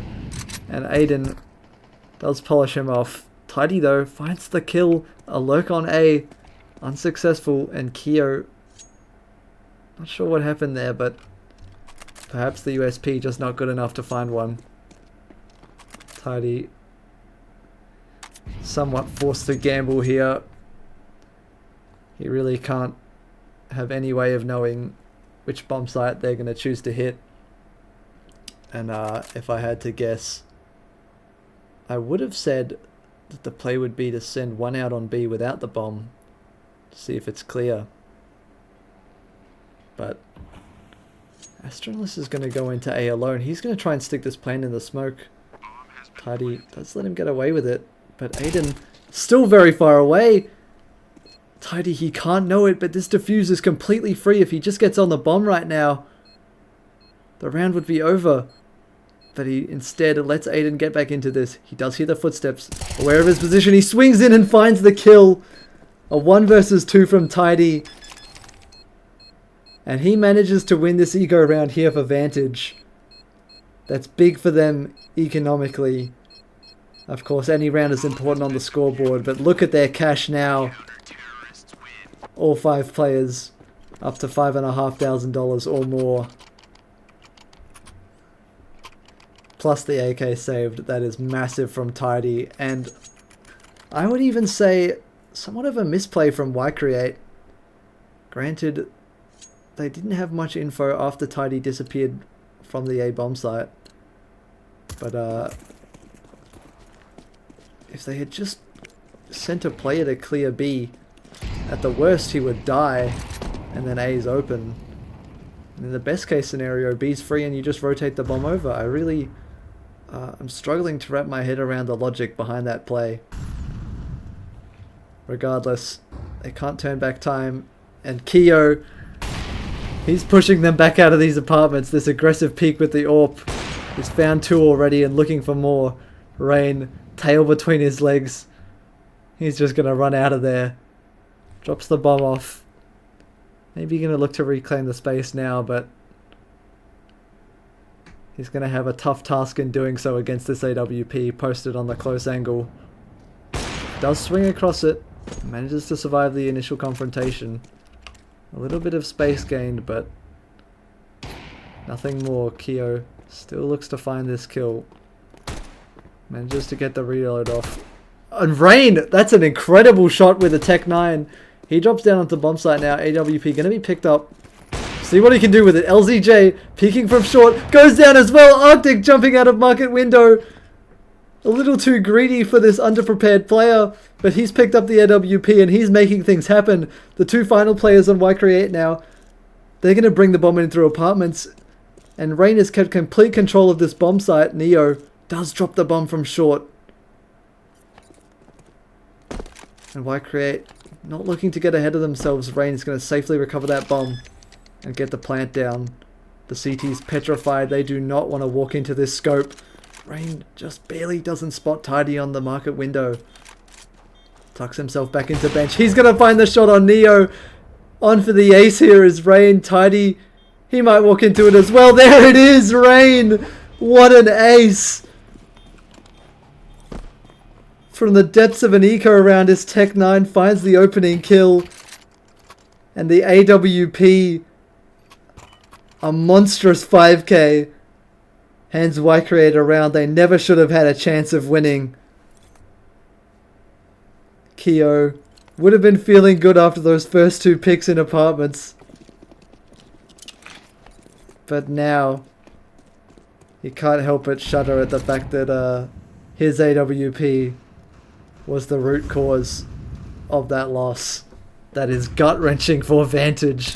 But they're not deterred. Tidy pushing early into mid gets completely shut down by Tex despite the flashbang.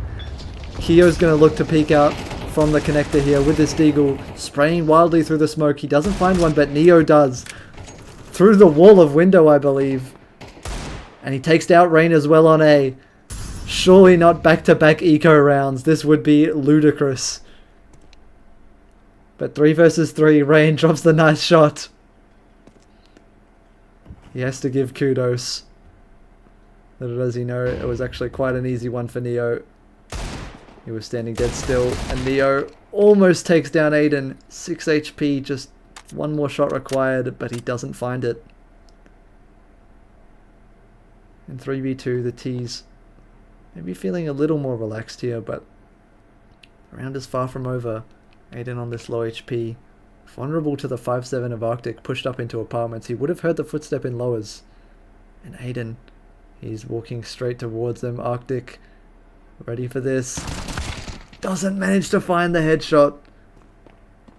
And now Aiden, he's just going to look to take space on B. This is what they should have done earlier, even if he goes down to LZJ here, which he does. His team now knows the location of the last player, and they're going to get to plant the bomb on A for free. But LZJ, not done with this round yet. He finds the first kill and he spots Nom. Aware of his position, the flashbang sails over the boxes, peeking out from stairs. He drops into Sandwich and that smoke, very pesky. Nom just listening for the footsteps. He wants to position around him. And that's a smart fight from him, not giving up any information after that flashbang. He does find the side of his head and manages to close out that round. Scary as it was, that was a full eco for LZJ. And they managed to pick... Oh, sorry, and YCreate managed to pick up the round despite some close calls.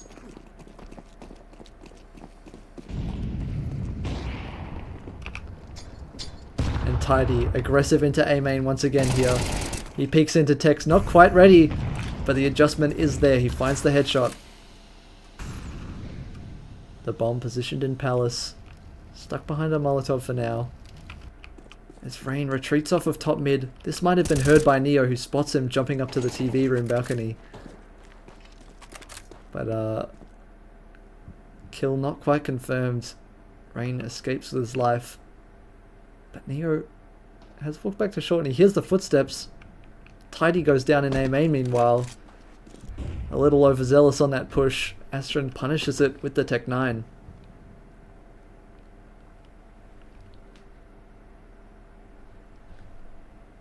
And now 4v4.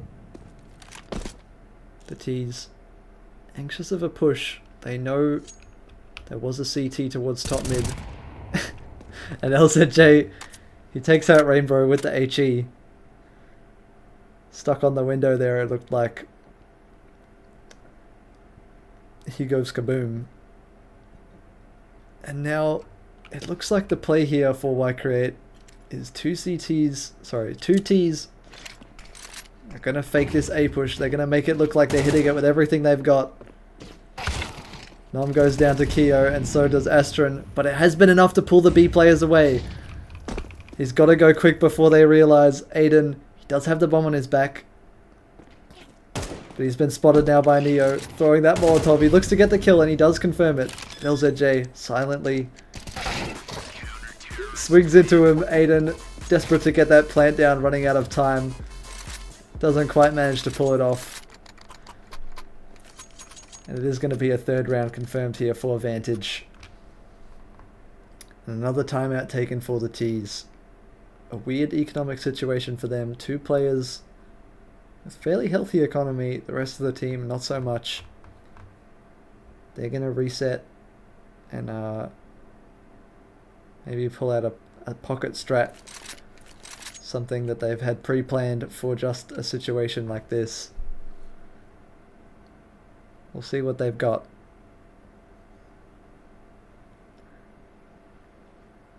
I know it's a little unprofessional for a caster, but man, this guy's knife glove combo is expensive. I mean, look at that. It's crazy. Anyway, I'm jealous. I wish I had enough money to afford skins like that. And I wish I had a skin sponsor that I could plug right now, but I don't. Anyway, moving on to round 10.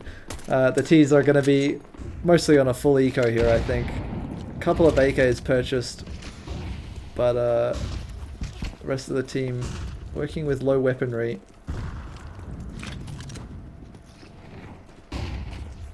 Astron blinded by the lights. Moves with his team up through connector. There's 3 terrorists exploding out of this right now. And Arctic, he mows 2, 3 of them down. That's great work from him in jungle. Looking for the 4th Tidy. A little bit of baiting, but he gets the job done. Takes out Rain. Denies him the opportunity for yet another 1v5. And Keo, aware of this position, the AWP shot somehow doesn't land onto Aiden, who, provided he has heard the 2 CTs on A, should know that B is open, but it looks like either he doesn't know or doesn't care. And the CTs, anticipating perhaps that he knew they were there, have rotated over to B, which is going to leave A open. But Aiden, can't blame him for not registering that this bomb site is now unoccupied. YCreate clearing out all these little corners. Looks like he's got the impression now and he's going to stick this bomb plant into smoke.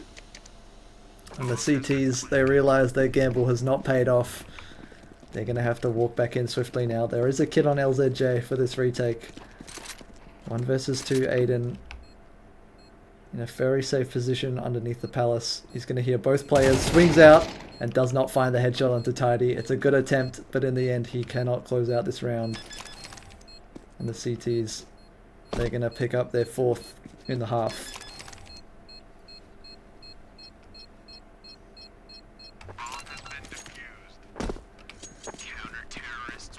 And I did say that that was an eco for the T's, but I was unfortunately mistaken. 2 AKs purchased along with the armor and Tech 9s did amount to a force buy, so they are poor once again. And this time it is going to be an eco, just 2 Tech 9s and a Deagle. Armor on 1 player, and maybe a flashbang.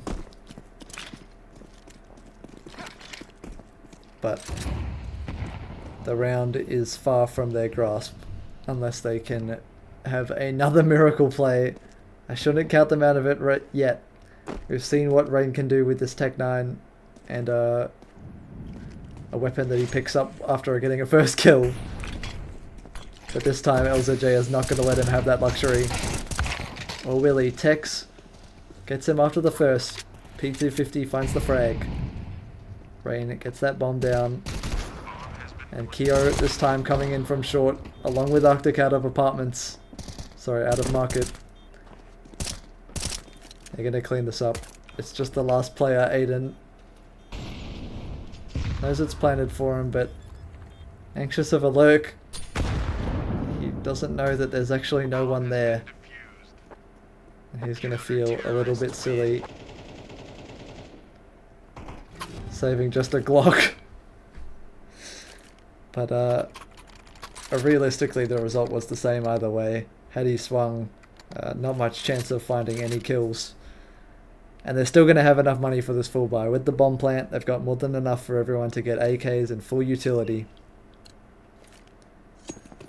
Same goes for the CT side. This last round is going to be a full buy for both teams.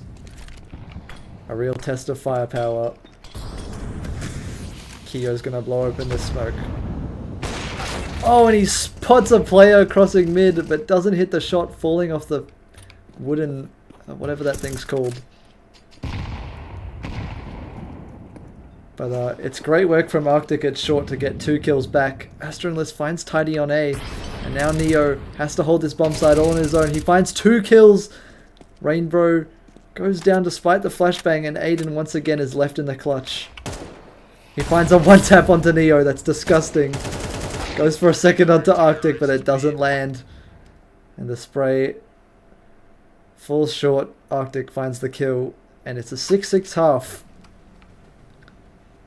Despite their 6-2 lead, YCreate push back to even at the end of things.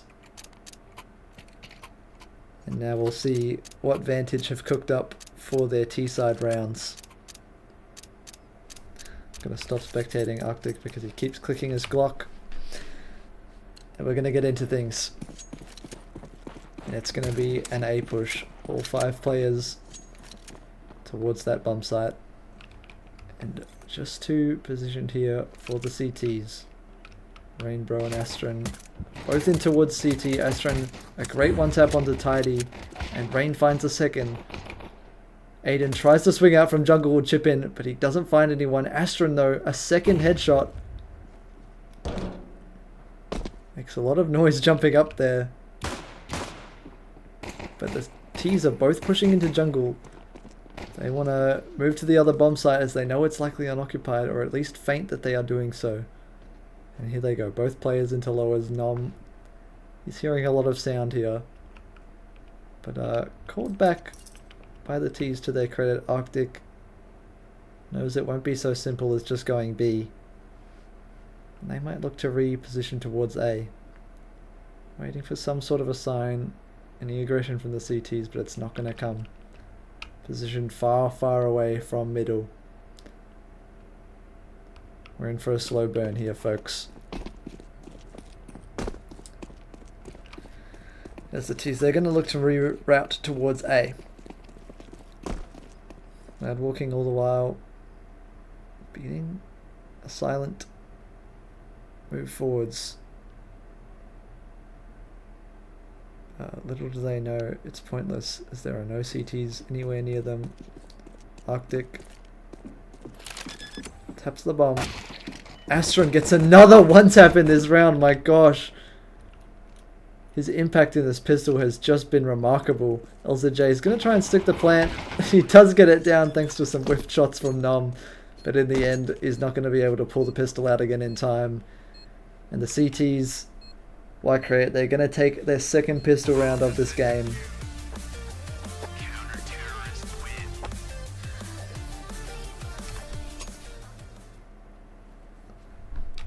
Here's a look at the scoreboard if anyone's wondering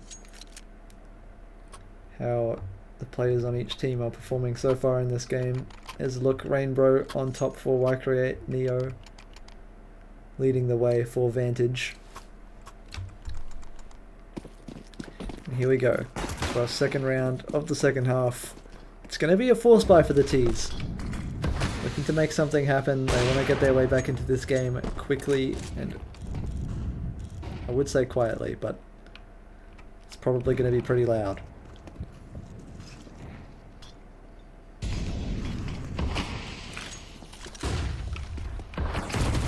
Aiden in connector with this SMG, he finds 2 kills already.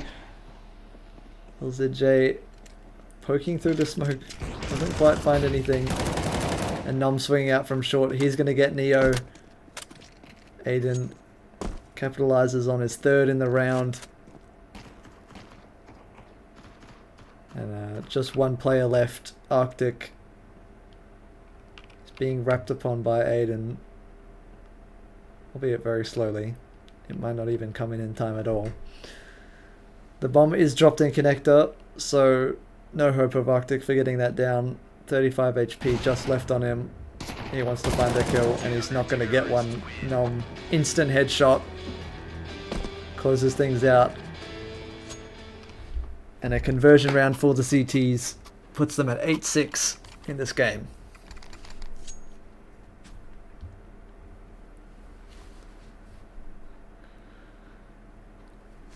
Of course, after that force buy loss, the T side, low on money. It's going to be upgraded pistols, Deagles and Tech 9s.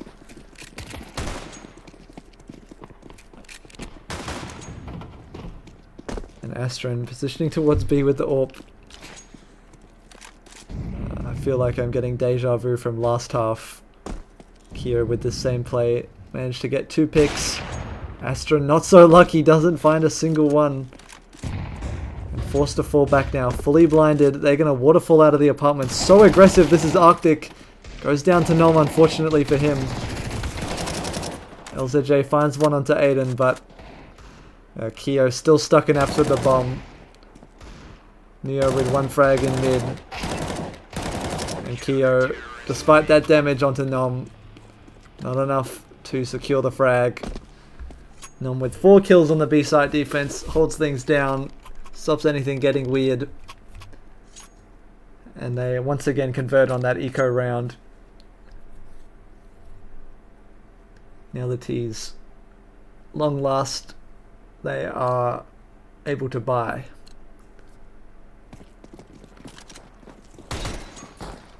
Certainly not comfortable for them. If they lose this, they'll be on low money once again, but at least for the present moment, they are well equipped. Astron blows open that smoke and gets a spot on Neo, but not quite able to land a shot. And Rainbow, active in A main here. Close to this smoke, but the T's reconsidering. Perhaps wary of a apartment's push. The bomb is going to move over towards middle. I suspect it'll be coming back to A just after a smoke. There it is. Rainbow doesn't like this. And that molly is going to be information. Here it comes, the T's they're pushing out. Rainbow doesn't manage to find the first kill. Arctic spots him going up the ladder and he's going to get taken down. Astra now positioned in CT with this AWP. He's going to get rushed down. LZJ fully blind. He's so blind. That entire spray. But Astra can't punish him with just the Orphan Deagle. Moving target. Too difficult for him to hit. Nom lands one headshot onto Arctic and takes him out. 3 versus 4 if they do want to go for this retake. Tech's position towards short. He's going to jump into middle now. Here they go. Tex finds the first kill. Astron gets traded out by Nom. And Keo on stairs. Finds the headshot onto Nom. That's a great hold by Vantage Esports. Good contributions from Neo. Keeps things nailed together in a very shaky round.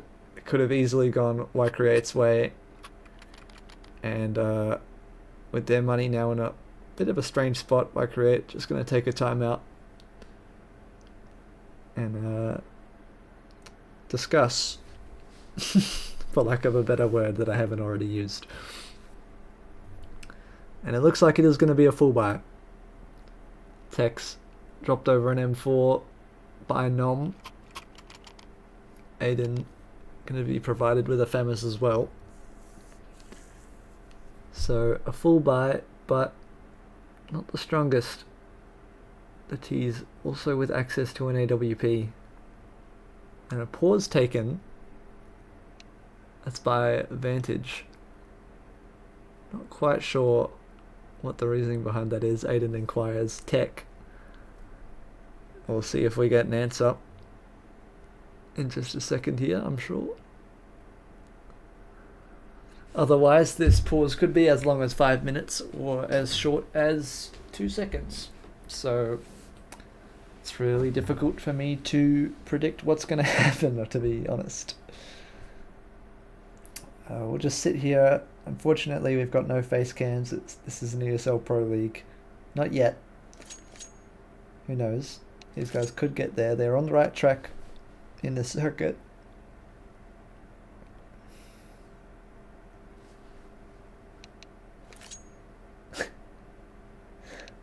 There we go. I was going to say, I feel like I should let them know that the command is unpause, but they figured it out. And here we go. We are back. Vantage versus YCreate. This is round 17. We are heading into full buy round. Both teams' economy in an interesting spot. I believe if either team loses this, they will be forced into a low buy, if not an eco.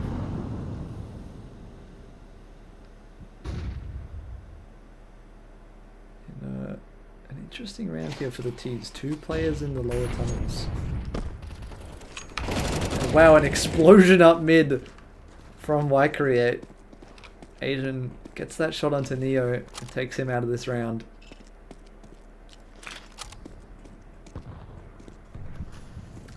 They get 5v4. Arctic yet to activate out of Palace.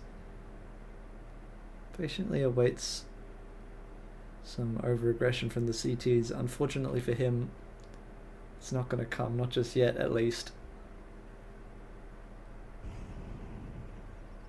While the rest of his team works on mid.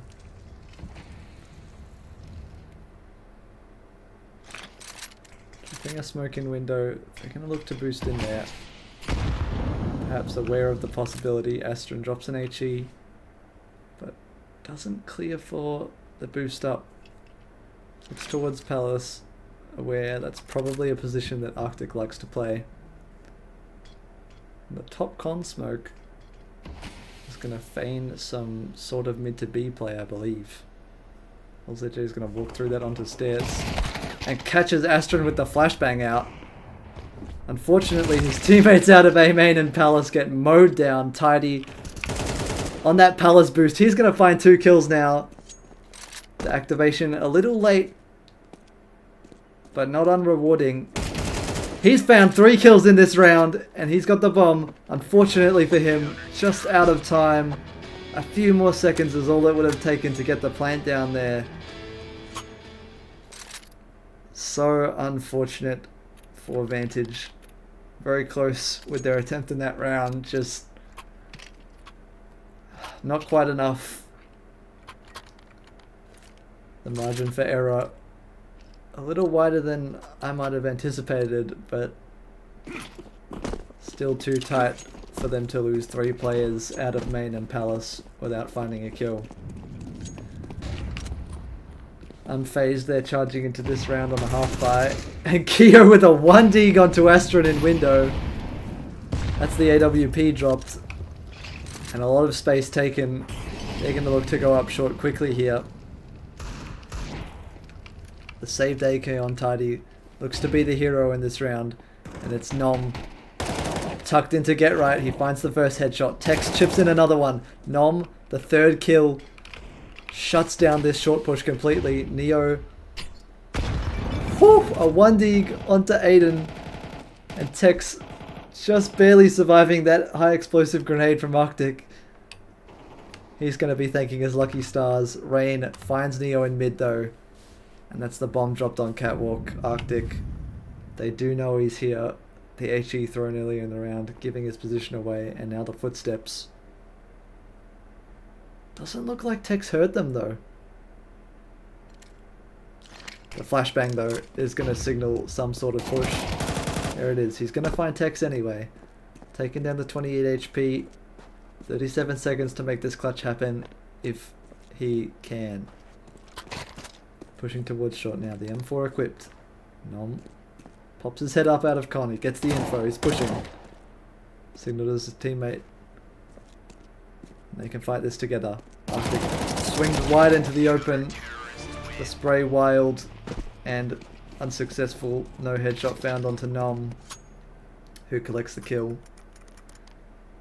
11-7. YCreate just 2 rounds away from closing out this map and bringing themselves to a 2-3 scoreline, dooming Vantage to a 1-4 on the season.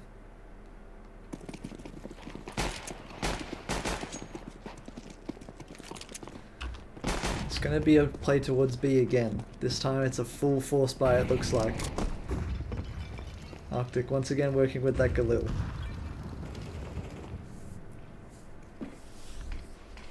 And a little bit slower, the bomb dropped for the tease. Oh, Keo, what a flick! He finds Aiden in connector by some miracle through the smoke. It looked like Aiden was going to pick up that kill with no consequence. But a swift headshot delivered by Keo gives the tease the advantage in this round. We'll see if they can capitalize off it. Rain isolated on the A bomb site. He's going to go down to Tidy. Astron, the last defender, stuck in CT. This AWP. He threads the needle between the 2 players, getting chipped away by LZJ. He jumps into CT. A little too much momentum. Nom finds that kill. But unenthusiastic about their chances. YCreate are going to retreat into the apartments to save. And I can't help but give the credit for that round to Keo. That was just a ridiculous flick. I might have to go back in the demo viewer and watch that one again later.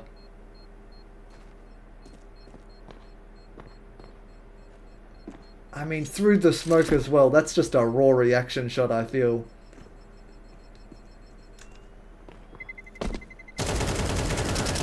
And a spray close to finding Tech. Oh, I've been kicked from the server. Sweet. Let's try and get back in there. There we go. Alright, nothing missed. They did manage to save both those rifles. Oh, that's YCreate. And looking to force around them in this round here. T's once again settling into this B-centric default. Or perhaps mid-centric. These players in apartments. Going to be taking lowers. The flash for Tidy. Would have set him up for an easy kill there had there been a player inhabiting the lower tunnels, but no such luck. And this is 1, 2, 3, 4 players on A for YCreate. Fortunately for Vantage, they don't appear to be falling for this trap. That smoke dropped. Arctic aware of one, but surely not aware of all 4. He's going to flush out the player under Palace. Astron going to be persuaded to move by that Molotov. And now this lurk from Con. This is 3 players. They are footstepping. They're going to be aware of this, the CTs. Neo on stairs. Gets the wallbang, but taken out by Nom. LZJ with 2 picks out of main. Rain tries to spray into him, but doesn't manage to secure the kill. And Tex, the last player left alive. Just him on B. He's going to save this M4. Surely. No kit even to go for the defuse. I can't see a way into this for him. Perhaps anticipating a hunt here. He's going to take up a little bit more aggressive of a position. The crosshair placement. Interesting. Definitely holding for a wide swing.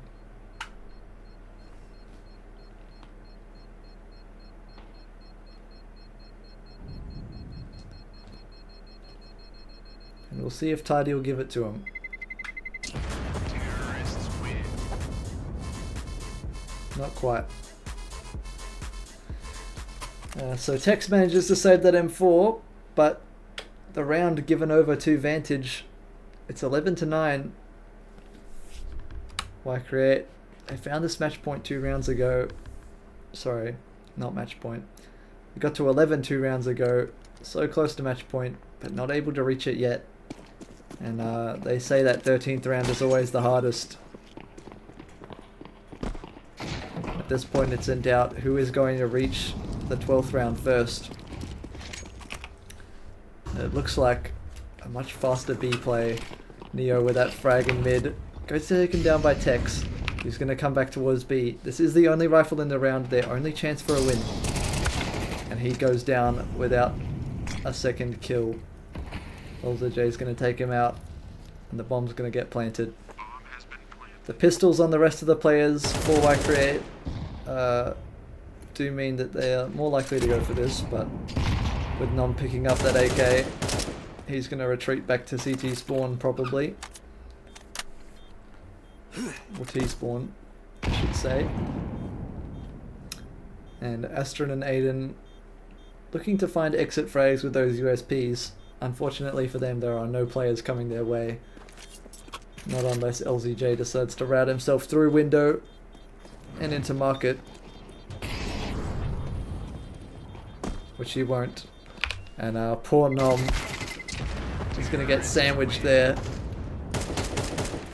Astron tries to find Arctic out of window. Unsuccessfully, he goes down as well. And the CT's a little more money to work with here, but still not a comfortable buy. No AWP. And possibly a lack of head armor. We'll see what they can do with it. At least they have the rifles. And once again, it looks to be a B heavy start for the T side.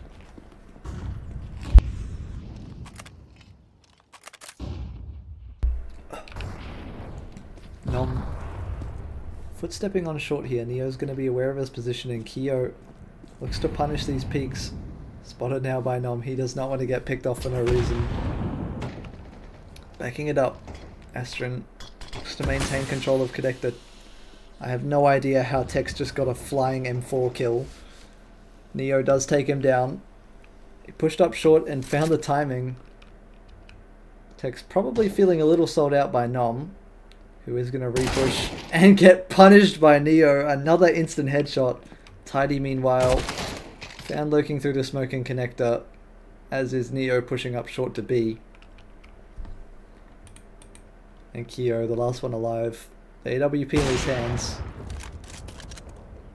The tag, unfortunately through the wooden pillar, is not going to be enough to take Aiden down.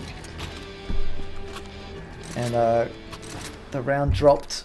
Vantage, their streak comes to an end. 3 in a row, but no more. And match point finally secured here for YCreate. I believe there's 2 AKs recovered there for them, plus the AWP on Astron.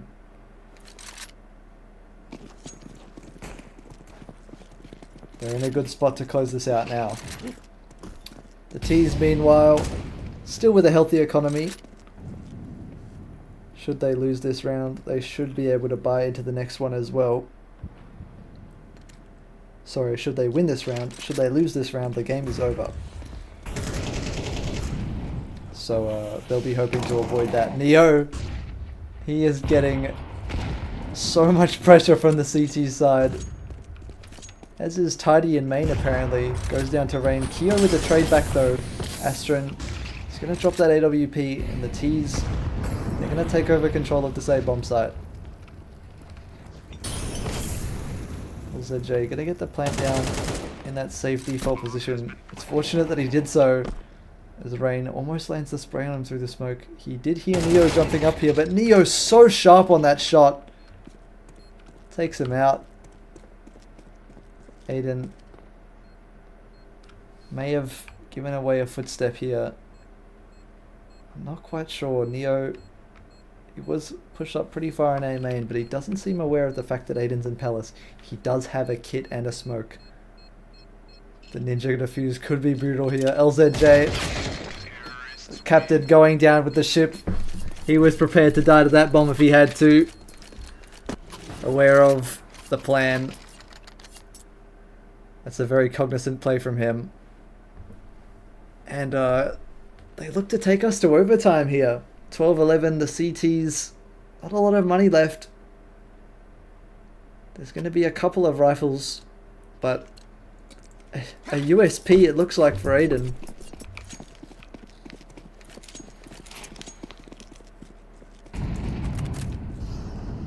Just 2 M4s in this final round of regulation. They are on Texan and Arctic. Rainbow takes out Astron? It looks like he was trying to fight LZJ and Apps there. And Astron, unfortunately caught in the crossfire, goes down. And the B-split is going to come in. Keo, Tidy, and Neo all pushing up short. Rain, not quite able to get anything done there from the apartments besides killing his teammate. Nom managed 1 kill, but removed by Arctic. And now it's just Aiden and Tex in this 2 versus 4. Tex does have the AK, but no defuse kit. Finds the first kill. Aiden, his compatriot, goes down in the market. And now he has to find all 4 kills. He's not going to be able to pull that off. Keo finishes it off and sends us to overtime on Mirage. And I've got to be honest, I really thought YCreate had this one all locked up, but it slips through their fingers and all of a sudden we're here in overtime. Maintaining their sides from regulation for now. Vantage still on the T. YCreate on the CT. There's our scoreboards. There you go.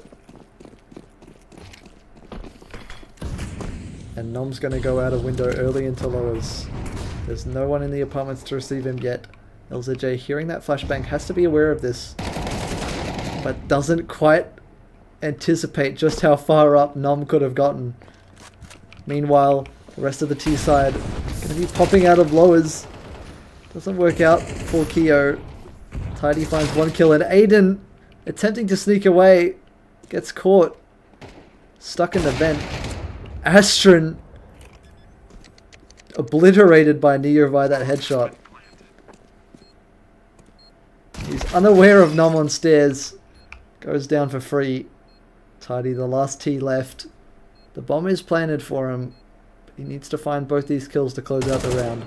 And there's the first one. Nom swings straight into the crosshair. And Tidy, here's the smoke dropped on the bomb and the tap. But he might have spotted Tech swinging back across there. He seems so confident that this isn't a stick. Even expecting the push. Tech's now, he's going to go for the stick. Tidy. Oh, he's spraying in the wrong spot. He doesn't know where it's planted. And Tech's, that's a full 10-second stick. No defuse kit on him. Oh, the BM. Tidy's corpse desecrated. A 1v2 chance thrown away by poor communications.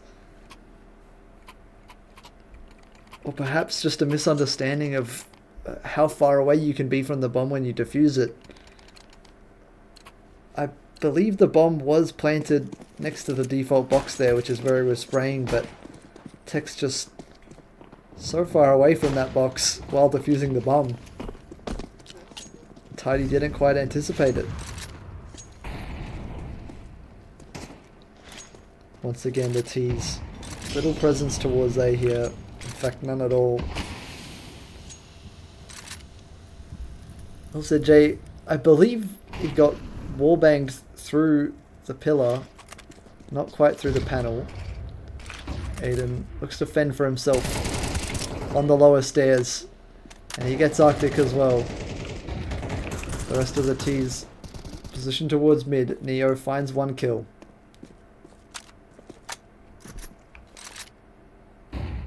But the bombs dropped in apartments, and this is so difficult to retake as the T side.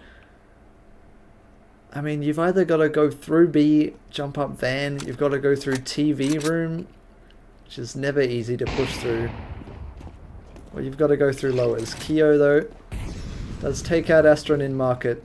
That's the first step. They're going to opt for the van route. Here they go. T's moving through the B-bomb site. Keo's going to go first and throw his life away. He has faith that his teammates will clean it up. Or he'll no-scope Nom. Aiden, what, full blind? He sprays 2 kills. I just can't predict what's going to happen. Neo's going to swing into this through the Molotov. Gets burned.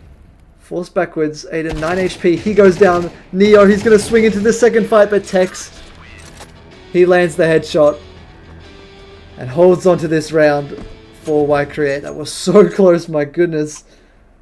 I really thought the tides were going to turn when Keo hit that no-scope, and then Aiden fully flashed, finding 2 kills with the spray. You just cannot write this. And YCreate, once again, they find themselves 2 rounds away from the win. Situation they saw in Regulation 2, and it's a fast A hit from the T's. Already 2 of them out at Sandwich. Aiden does find 1 in A main. Rainbow gets 1 kill, unaware of LZJ until he burns in the Molotov. Doesn't spin fast enough though. 3 versus 3, the retake. It's going to get started early. That Molly not quite able to flush out LZJ because of the smoke on CT. And he looks to keep the pressure on Astron. He's stuck there with the AWP. Certainly not the weapon you want if you're going to be pushing smokes. So he's going to reposition to jungle with his team. And with 3 players from 1 position, this is a very difficult retake here for YCreate. Tidy tucks himself into the sandwich. And Arctic and LZJ clean up all 3. Nothing required from Tidy, as it's a tidy round for Vantage. They do manage to pick up 1 of those T-side rounds and keep themselves in this game.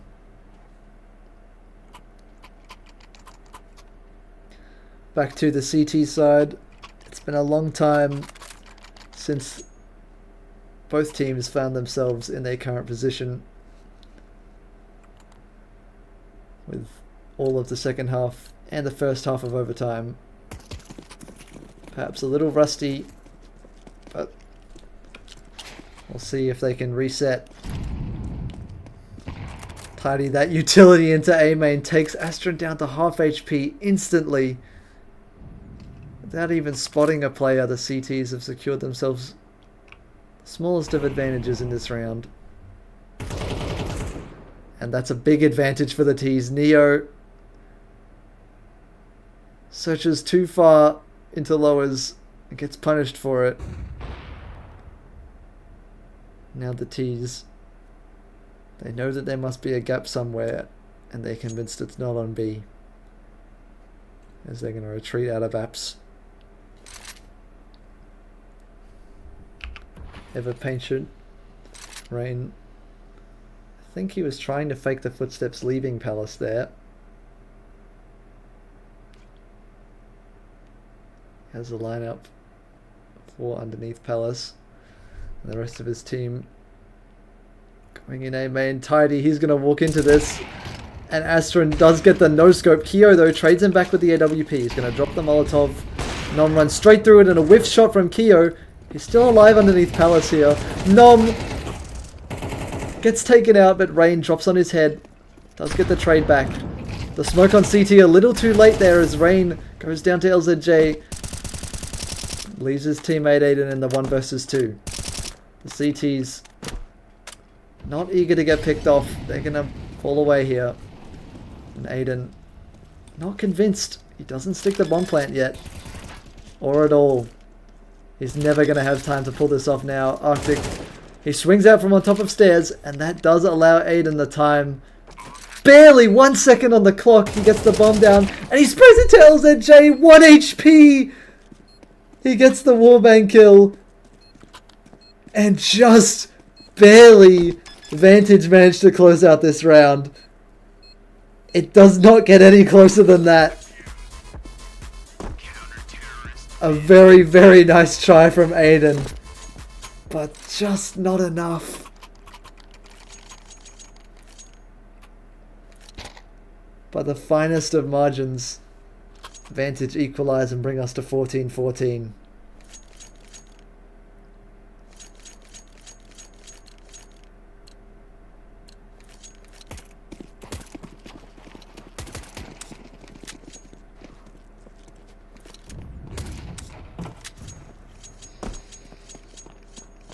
And we'll see if they can convert on that advantage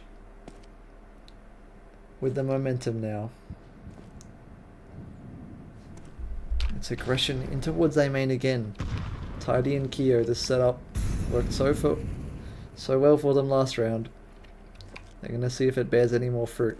LZJ though holds the real pressure. 4 players are going to be charging through the apartment set, and that HE lands big damage. Neo and Arctic chipping in from short and pillar. But LZJ, at the end of the day, the last one left. Untouched by those mollies. They do know he's here. And there he is. And he gets both of them. Norman Astron unable to clear out the bomb site as Aiden goes down to Keo in the apartments as well. And perhaps surprisingly, Vantage find themselves on match point after losing the first 2 rounds of overtime and being down basically this whole game. They find themselves on the brink of victory here with a chance to close things out. The extra guns dropped. It is the last round after all. Can't hurt to have a backup. And YCreate appearing stubborn. It looks like it's going to be the same play from them again. Maybe a little slower this time. But a B hit nonetheless. Tech pulling the pin on that flashbang. It's going to be heard. And here comes the push once more. Tech, the first one out of the window. LZJ takes out Nom. Arctic does go down though, and LZJ trades him back. Managing to hold on to control of this B bomb site. The last 2 T players looking to take advantage of the over-rotation of the CTs. They're going to make their way through T spawn to A. And Tidy, seeing the lack of noise on B, suspects something along those lines. I don't think he saw him. I do not think that Tidy just spotted Aiden in A main. He looked like straight at him and just didn't see him. He might have looked away too fast. Maybe it's a demo viewer bug. But Tidy has no idea. He is in connector, so he's not a free kill. But Aiden, he's going to take all this space. But he swings right into Keo's AWP. So ready on that angle. He gets Astron as well. And Vantage, they close out the map 16-14. Perfect timing for me to get booted. Usually I do look at the stats post game, but at least we got to see the end of things. Vantage, what a series from them! What a map! And a great fight put up by YCreate, but just not quite able to close it out there. Man. Oh, that's such a nail-biting game. So many crazy highlights. The 1 HP clutch, that ace on the eco round. Oh, man. We've had a lot of highlights today here, folks. And there'll be more later. I'll be streaming again at like 45 minutes. I'm going to take the stream down just for a little bit so I can have a bit of a break. But I'll be back at 8:30 UTC plus 8. That's 12:30 like the universal time. And I'll be streaming Alter Ego in their game against... I'm very good at remembering one team's name, but I can never remember both, unfortunately. Sorry, I'm pulling up my spreadsheet. Alter Ego versus Team Zevs, or maybe Zeus, I'm not sure. That's a game from the Asian circuit of the ESEA League. So my first foray into that region in terms of casting. Yeah, I'll be back in around 45 minutes, but until then, I hope you guys enjoy whatever it is you're doing. Maybe you can go have dinner, a snack, enjoy some other CS stream for a little bit, and I'll see you guys at 8:30 with that game. Bye bye.